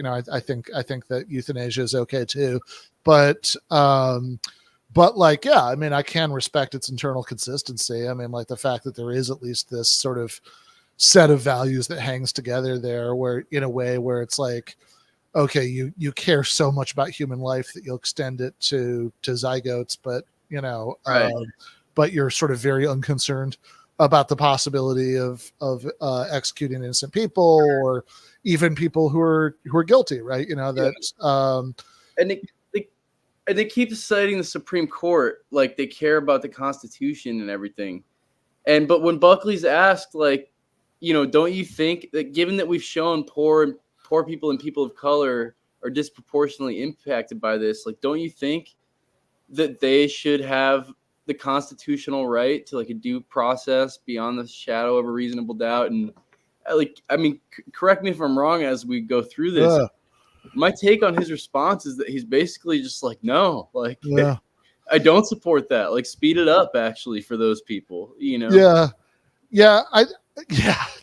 I'd also just say, on the hypothetical, it's I don't think it's illegitimate to say, to explore somebody's position by saying okay, if part of what yours is leading you to this is this factual assumption, how important is that for getting you to this conclusion? What if we drop that assumption, whatever? I don't think that's necessarily illegitimate, but I also think that the two responses that an anti-death penalty person can give to that are both legitimate, which are either to say, yeah, maybe I would be okay with it under those circumstances if we were really sure that that's true, but in the world we actually live in, I'm actually pretty sure that's not true. Yeah, right? exactly. So Koch believes that's why not just talk about the world we live in and that we have information about, Yeah, I mean, because you could say because I think it's look, I think that the fact that Louis Pogman, who I mentioned earlier, and I think that Vandenhag, that dude who you mentioned, I think both of them in their pro-death penalty essays, they quote some judge. I don't remember who said this, but they quote some judge who has this famous line about how the death penalty is a deterrent, where he says that we don't know how many shipwrecks are prevented by lighthouses, but we don't rip down the lighthouses. And I've always thought it's well, hold on though. let's just extend that metaphor just a teensy a little bit. So we might know. If we had ripped off Like if we actually had ripped down all the lighthouses for the West Coast, but we kept all the ones on the East Coast, pretty soon we would actually have an approximate idea of how many shipwrecks they prevented, right? Like and so by analogy, right? I mean, we have economically comparable countries that do and don't have the death penalty. We have states within the United States that do and don't have the death penalty. None of this is like perfect laboratory evidence. If you really want to, you can argue that like there's some like tiny deterrent effect that's like statistically hidden in there somewhere. But like, Not. you know, but if so, it's got to be pretty minor, right? Because it sure looks like from the statistical evidence there isn't a deterrent effect. So I think that's a perfectly legitimate position to say, yes, I would consider supporting it if we lived in the fantasy world you just described, but we don't. So I don't. I think that's a totally legitimate position. I also think it's a totally legitimate position to say what the dude basically said, which is like, no, even in that world, I wouldn't support it for, you know, principled reasons, but also as a matter of fact, and this is like really what I wish he'd like a point he'd hit harder. As a matter of fact, we like definitely don't live in the world where you're describing, where there's this like clear effect. And we also can't even agree on the cases that have gone through the system, you know, like I and this side of the panel would have a bunch of reservations about those, and the other side would not. Just like they were found guilty in a court of law, period, the end, you know. We don't even agree really on what the problem is, you know, which I think is like a really important sign. I mean, actually, Sheldon Whalan, I have his book right here, Politics and Vision, has an interesting side note in the book where he talks about how like a sign of a breakdown in democracy is where they stop. They can no longer debate the solutions. They start debating what the problem is, you know. And I think that's a useful insight looking at this issue. Yeah. Migaritz in the chat says there's a legitimate question of how much of a deterrent effect would be enough to justify the death penalty. Like, what if it turned a zillion murders? Fair enough. Like, look, I mean, you know, if we could execute one guy and that would prevent, you know, 2 billion people from being murdered, then even I might support the death penalty under that circumstance. But I'm also, you know, I'm also really interested in the opposite question, right? Like, okay, how little of a deterrent effect would be enough to justify it, right? It's like if you have a 1% decrease in the murder rate, then are you therefore okay with killing people? Surely some of the people you're killing are going to be innocent. Can you even know that's why? You know? Yeah. Well, that's true too. I mean, so there's like the epistemic problem. Would you know that that's why? But there's also just like morally, like, you know, especially because you're comparing, you know, when you do the thing that Mayor Koch is doing, where he's comparing, he's talking about saving innocent people and executing murders. Some of them are also innocent, but whatever. Like he, like you're comparing two things that are very unlike each other, right? Because like one is like not saving somebody and the other is killing them. And both of those are bad, right? But in most circumstances, we would think that killing somebody, all else being equal, is worse than not saving them. You know, that if I'm not, you know, if I could like save some people by donating a bunch of money to a family relief charity and I don't do it, that like reflects badly on me. But if I actually flew to the country where the famine was happening and shot some of them, that would be worse, right? But also like how little of a deterrent, like as long as we're doing hypotheticals, like how small of a deterrent effect or negative of a deterrent effect do you have to have, or correlation do you have to have in order to oppose the death penalty or abolish the death penalty? I mean, in a lot of death penalty states now, this is 1994, but now in a lot of death penalty states, the murder rate is higher, you know? Yeah. Is that, do all these people change their minds? No, of course they don't. Yeah, and I guess you could say, oh, it would have been even higher, but it's like at that point, you're just kind of helping yourself to unverifiable, you know, facts of your own. That's what always is from every level in the criminal justice system, from like law enforcement on the street to prisons to the death penalty to the extreme punishment. It's like heads I win, tails you lose. You know, crime is so low that we need more police. because the police are doing a good job keeping it low, or crime is so high that we need more police because there's not enough police to keep the crime low. Right. Yeah. Heads I win, tails you lose, and that extends all the way up to the ultimate punishment. Yeah. Which is it's also like, look, I don't actually even necessarily I'm gonna have my my leftist podcaster guild card revoked for saying this, but it's like I don't necessarily have a problem like at that level of abstraction, right? It's like more police, less police. It's like I don't necessarily have an issue with more police, depending on what kind of police we're talking about and how they're acted, right? Like like if we were talking about like cops as they exist in like some Northern European country where they don't even routinely carry guns, etc. Yeah, and then it's like don't either. What's that? Yeah. Well, no. That's what I'm saying. That like where the cops don't routinely carry guns, while they're just on routine patrols, right? Then like, then it's like, I don't know. I mean, if having some people like driving around in a cop car visibly, is like has some deterrent effect, go nuts, But like, my problem is with the way that policing actually works in America, which is really bad, and much more violent than that, and all that, which does, I think, reflect some facts about the criminal justice system that, as you say, go all the way up to how punishment works, and the fact that we do still have the death penalty and all of that. But all right, let's keep watching. Yeah, By the way, point of information, the figure I have for the number of executions since the Supreme Court reauthorized them was 237. 239. Well, anyway, 237. All right, we've got agreement on that at least. Susan Boleyn, make an opening statement, please. I come here today on the side of this proposition, not as an academician, not as a statistician, not as a politician, but simply as an attorney practitioner who specialized in the area of criminal law, and particularly capital litigation, for 18 years. As far as I'm concerned, the United States Supreme Court in McCleskey versus Zant was correct when it said that we already have a societal consensus in favor of the death penalty. Over 2/3 of our states have a capital punishment statute, and over 80% of our citizens believe that capital punishment is appropriate under appropriate circumstances, which have been narrowly drawn under our Constitution. So as far as I'm concerned, the debate today should be over whether the death penalty that we have is appropriately administered and whether it can be applied in a fair and non-arbitrary manner.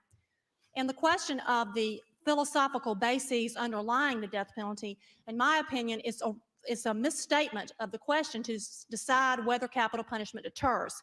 Instead, I think we should be talking about accountability for vicious crimes. And I'm surprised that Mr. Glasser does not support me in saying that human rights also includes victims' rights. And the victim has been forgotten in the legal process, and capital punishment recognizes the sacred rights of individuals and their right to life as much as defense attorneys recognize the right to the person who's been charged with a capital crime. Additionally, I believe that there is a presumption, at least in southern states, that Georgia prosecutors, juries, and district attorneys cannot fairly and impartially administer the death penalty. And I'd like to tell you that it's not 1950 anymore. We can fairly and impartially administer the laws as narrowly drawn. We have a narrow class of persons to whom the death penalty applies. It is only to the most egregious murders and therefore is appropriate. Thank you very much. Mr. Stevenson, do you have a question?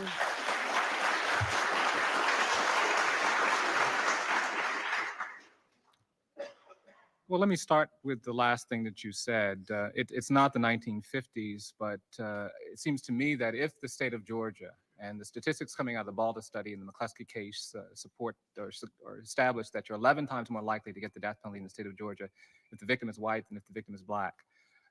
If the defendant is black and the victim is white, you're 22 times more likely to get the death penalty in Georgia. There are still no elected district attorneys who are black in the state of Georgia. The African Americans are not well represented on the bench in that state. What has changed between 1950 and 1994 that allows you to support or assert that the death penalty is being fairly applied now in ways that it wasn't being applied in 1950? First of all, as I'm sure you know, Mr. Stevenson, we have more white persons incarcerated on death row for murders than we do for black people. So how does that disprove that race is not a factor? The bottom line is that only 27% of the population of Georgia is black. Yet 75% of the people that have been executed in that state are African American. That's 25% more than the people who committed murders, and it's 50% more than the people who exist in that state. So do you want an answer to your question, or do you want to tell me your I statistics? want an answer to a question, but I want an honest answer. The honest answer to your question is that, first of all, as you well know, your statistics are wrong. The Baldus study was found to be nonsense, and as in the words of the district court that reviewed that study extensively, was found to be garbage in, garbage out. And even Dr. Baldus, who conducted the study, said on the egregious end of cases, there was no question that the death penalty was authorized regardless of race. It's only in the mid-range cases in which there's even any question that race entered the factors. So what hasn't changed from your point of view is that no person who is a black person in Georgia can get a fair trial according to you. You can throw the statistics out the window. The question is that person responsible for their actions, be they white, black, purple, green, or pink? You want to go into generalized statistics because you cannot face the fact as an attorney that there are people who should be held accountable of their actions regardless of their race. Mr. Glasser.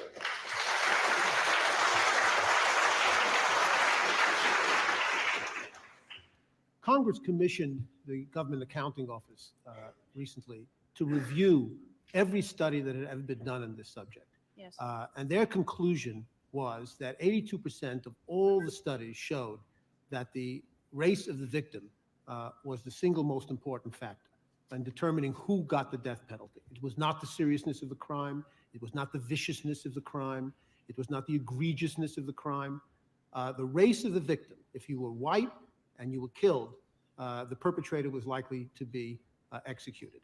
237, 8, 9 executions, only one since 76, only one has been of a white person who killed a black person. Now, I would like you to talk your way out of those numbers and out of the GAO study of all the studies, never mind this particular study. I don't need to talk my way out of the numbers. I can face the numbers squarely, and it still remains. The United States Supreme Court has said that the decision on whether to impose death is not a decision that can be quantified by your mathematics or your statistics. It cannot be. There are too many variables. Each case is a unique set of circumstances. Each case has different factors. Each case has different aggravating circumstances. And what do you think the likelihood is that all of that happened by chance over nearly 20 years? And what do you think the likelihood is that race overcasts all of those other factors? Is that because we're a southern state, so therefore we're presumed to be racist? Is that what it is? Well, when we manipulate it?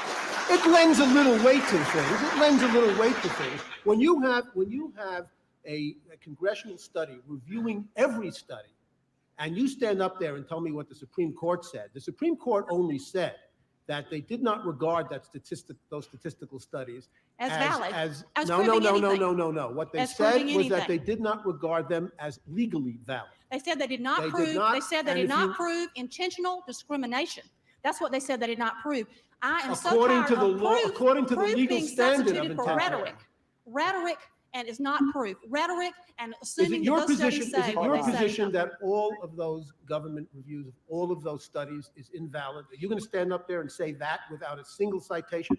If you're going to stand there and say, or sit there, and say that your studies show that the death penalty is discriminatorily applied in Georgia, I will tell you to your face that is incorrect. Tell Congress to his face. Very brief question for Mr. Bright.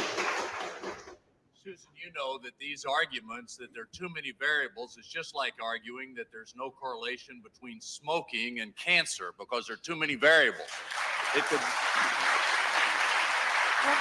be, wait, now let me finish my question. You know that you can argue that it's diet, it's heredity, it's exercise, it's all those things. But the fact of the matter is, you know that of the executions we've had in Georgia, even though 65% of the victims of crime are African Americans, 16 of the 18 executions, I'm talking about people who've been buried, 16 of the 18 executions have been cases with white victims. But that does not show discrimination, Steve. That does not show discrimination. The fact it doesn't. Is it a coincidence? No. The fact is us calling people accountable for the crimes that they commit. Why are only black people held accountable when they kill white people and black on black? And of course, Steve, you know that you have to compare those to people who are charged with the different crimes.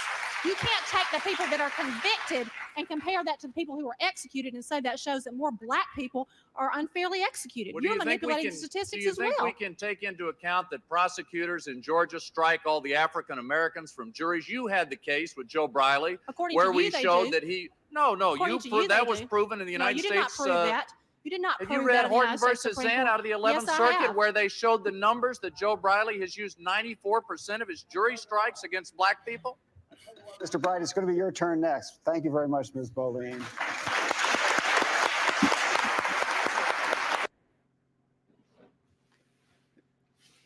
Amazing. Shameless. Are you suggesting that just because in the state of Georgia we had de jure on the books racial apartheid 30 years ago and have not allowed black people to vote for less than 30 years since this is 1994? Are you suggesting that that means that, we're just presumptively racist? Are you being racist against Southerners? Yeah, that's the argument there. No, it's like literally, it's like this is like like Jim Crow, like the Civil Rights Act of 1964, like that took down like the whites only signs. That was only passed 30 years before this debate. The Voting Rights Act wasn't even until the year after that.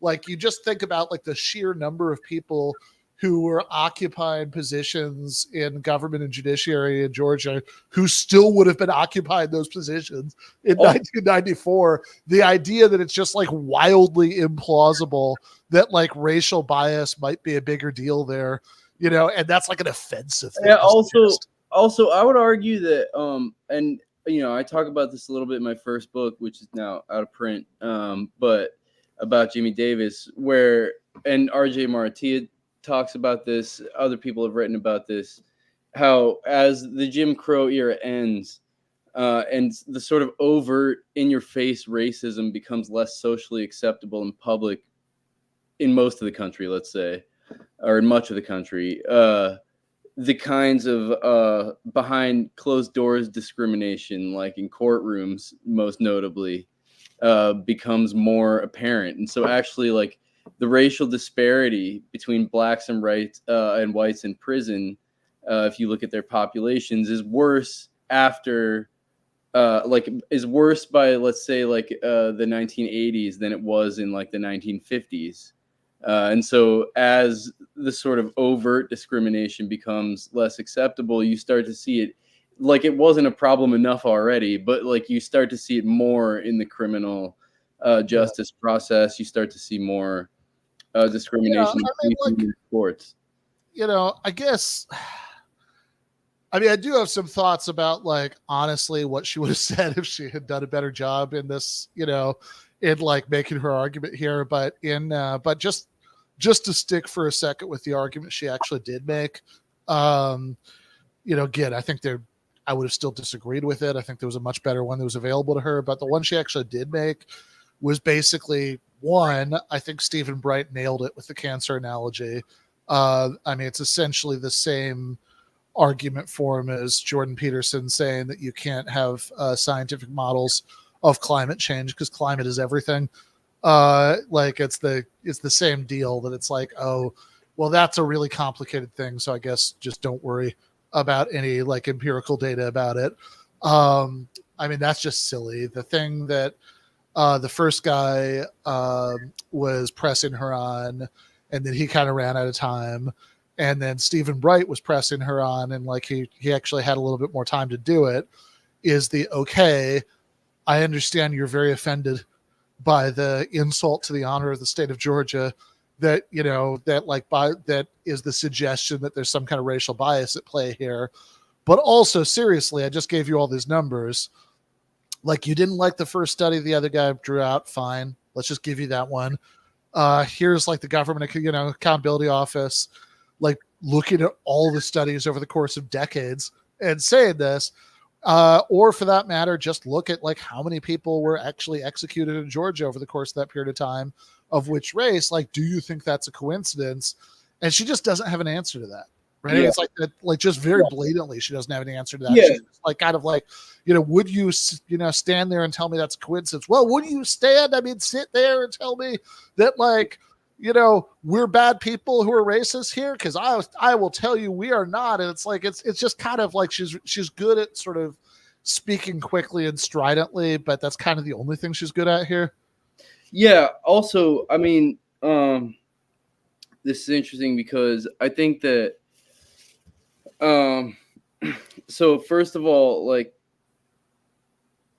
this addresses and the reason I keep bringing the Jimmy Davis thing into it is for a couple reasons. One, again, main one, because it's not unique. It's the opposite. It's that it's so commonplace that it's scary, and then also just as like I'm just going to read a couple like parts of it. This is from the petitioner's proposed finding of fact and conclusions of law, which is basically after he was sentenced, some pro bono lawyers took over his case years later, almost 10 years later, and went through all the things that his public defendant missed. And just to show like how normal this is, like this is something I guarantee you nobody in the audience knows who Jimmy Davis Jr. is. This is just a regular guy who's on death row. And this is this is about the prosecutor, Ron Wood. At the time of the Rule 32 hearing, Mr. Wood was in his that's an appeals hearing. He was in his 13th year of employment with the Office of the District Attorney. And the state called Mr. Wood to address allegations by Davis that his death sentence was sought and imposed pursuant to a pattern of racial bias.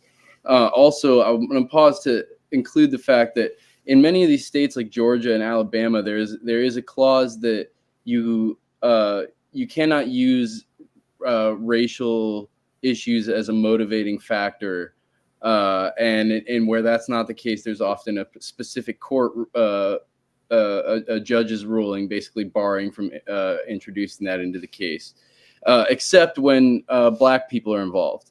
That law is pretty like openly used to protect white people. So if there is a case like even under those laws or those judges' rulings where it turns out a black person might have some prejudice against white people, that is used against them. So he's called to testify about Davis's claim that his sentence was imposed pursuant to a pattern of racial bias. Davis is black, and the victim of the direct oil shooting, Johnny Hazel, was white. Davis has alleged that his death sentence is unconstitutional because it was sought and imposed, blah, blah, blah, pursuant to a pattern of racial bias against black persons charged with killing whites. During the Rule 32 hearing, the state asked Mr. Wood to comment on Petitioner's Exhibit 22, which was a screening summary generated by the Office of the District Attorney, which is for purposes of reviewing evidence after felony intake. I'm skipping through a lot for time purposes, and determining the applicable charge. The attorney completing the screening summary writes down, quote, pertinent data about the facts of the case and or the prosecutor in this case, and any recommendations he or she may have as far as the disposition of this case. And then, so I'm skipping ahead. On page 3 of the screening summary, Mr. Wood made an oversized notation in capital letters, which stated, in all caps, "Don't reduce," with 3 exclamation points. He explained during the Rule 32 hearing that the notation meant the charge against Mr. Davis should not be produced at the preliminary hearing phase because it was a murder case. Mr. Wood also noted on page 3 of the screening summary that the defendant refused to talk and was said to hate whites. Unquote. Mr. Wood testified that he put the information in the screening summary because material brought to him by the investigator Pettis for review indicated that, quote, Mr. Davis had vocalized his dislike for whites, and Mr. Wood believed this dislike might be relevant to the motive.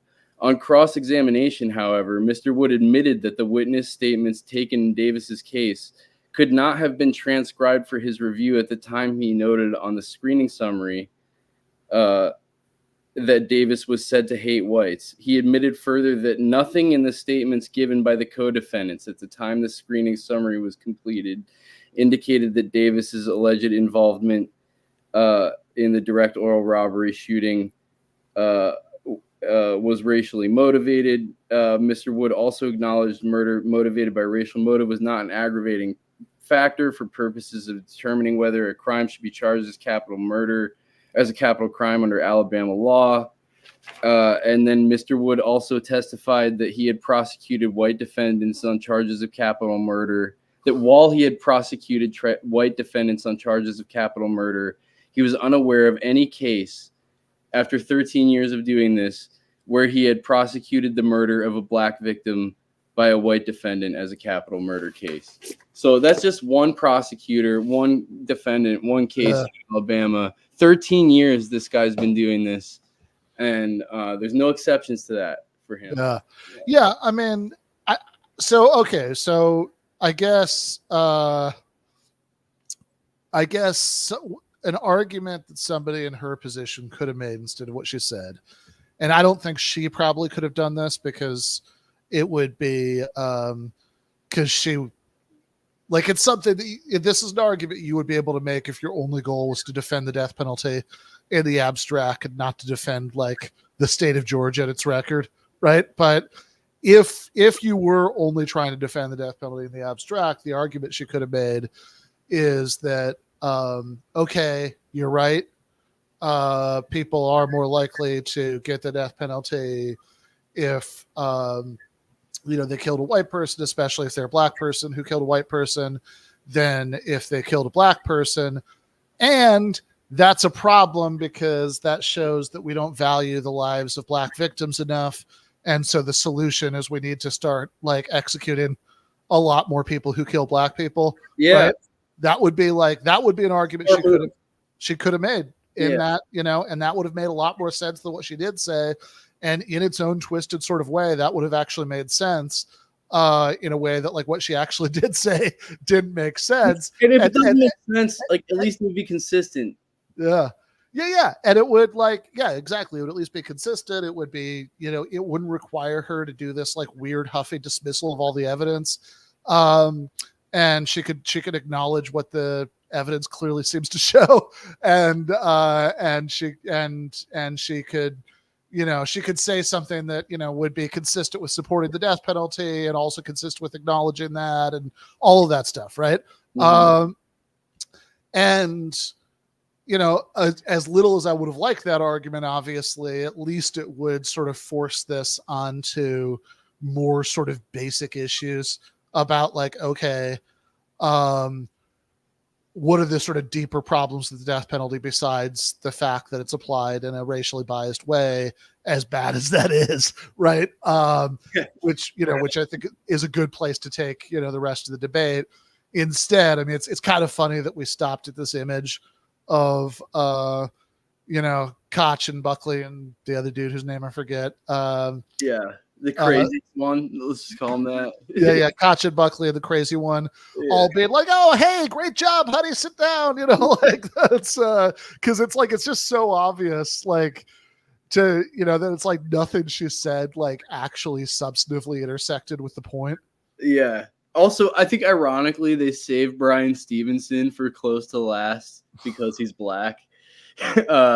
But he has one of the all-star performances in this debate, particularly in response to this woman. So it's just interesting the pairing of this debate as well, and the way that it's moderated with Bryan Stevenson on the panel. I feel like it's hard not to notice that like he's being treated a little bit differently, but also happens to have like as much or more information than the rest of them. Yeah. I mean, like really, I guess her interaction with him, it's kind of the only like substantive point she actually had was like, oh, actually, here's reasons to think that particular study is a bad study, which is like, okay. But she didn't really provide any. She was just like, this person said, or some judge somewhere said it. Yeah, so I think she said like some court looked at it and they didn't like it, and she doesn't really explain why. And still regarded it as a groundbreaking study. And we can't. Obviously, this is like exactly the kind of thing. This is exactly the kind of thing that like the debate format is the least good for, right? Because it's like the sort of more big picture arguments I think it's much better for, but it's like with something like this particular study actually has this problem or whatever, it's like, I don't know. I mean, how's anybody supposed to evaluate that on the fly? Let's talk about the problem she says it had. She says that her biggest point on that is she says that for the most extreme cases in the study, the author said that the death penalty was warranted. But like that's not what we're fucking talking about, you know? Like she's like basically the author stood by all of these cases in the middle. That's what she said. And those are the cases that demonstrate this disparity, you know? If anything, that's why the author said that, because in order to make an argument, Right. he was like, look, I understand like the worst cases in this study, it makes some sense, but like the vast majority of cases in the middle that we're looking at, this is consistent. This pattern is consistent, particularly in these places, which, like, you know, call me crazy, I don't think it's a coincidence. Yeah, right. You know, so yeah, like even if we look at her criticism of it, it doesn't really invalidate his conclusion. It's not like Ehrlich taking back the fact that he manufactured a deterrent effect in his research.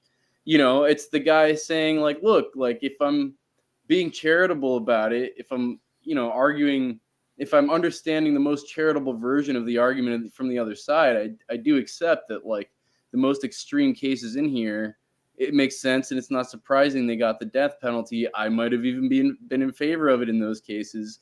But overall, like this is the pattern, you know, and it doesn't have to do. But in the same study with the same research shows that it doesn't have to do with the circumstances of the crime. Yeah. That's not the main pattern. Yeah. Right. Okay. So we are a few minutes over 10 o'clock on the East Coast. So we should go to the post game for patrons. A few things before we do finish this up, or I don't know if we're actually going to finish it up, but watch however much more of it we're going to watch. So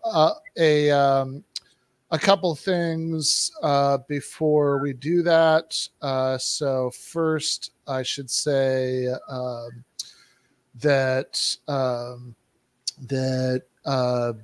in the description for this stream, there are links in there for a few of the articles that Matthew has written about this on his Substack. So we've got. Let me just do a quick screen share, right? So there's the Jimmy Davis Jr. story, Death Row, Alabama, Part 1. There's one says ending people's lives, putting people in cages is an industry, Part 2, an oral history with author and sociologist R.J. Maratia. That's how I pronounced it. He's never corrected me, so okay. We'll assume that it's that. Few of that. And we've got.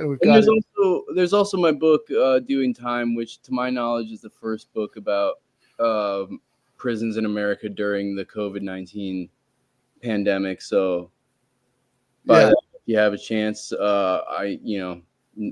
probably not many people on the planet have read it. You'll be among an elite few, and I think it was the first book about prisoners during that time.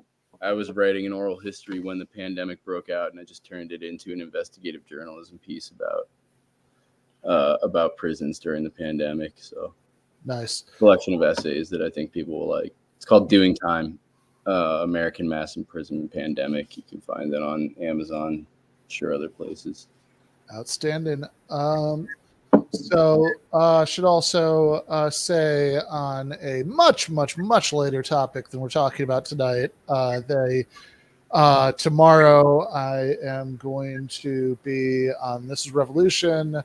They normally don't do this on Fridays, but this is kind of the date that worked out for everybody. Talking to Jason Miles and possibly JG Michael's going to be joining us for this. About a little late Halloween content here about a article that I wrote for Jacobin called The Nightmare on Elm Street Movies. are wonderful, flawed, and endlessly rewatchable. So that should be fun. Looking. I just watched that with my clients the other day. Oh yeah. Yeah. Oh, that's awesome. Yeah. So that's coming up tomorrow night.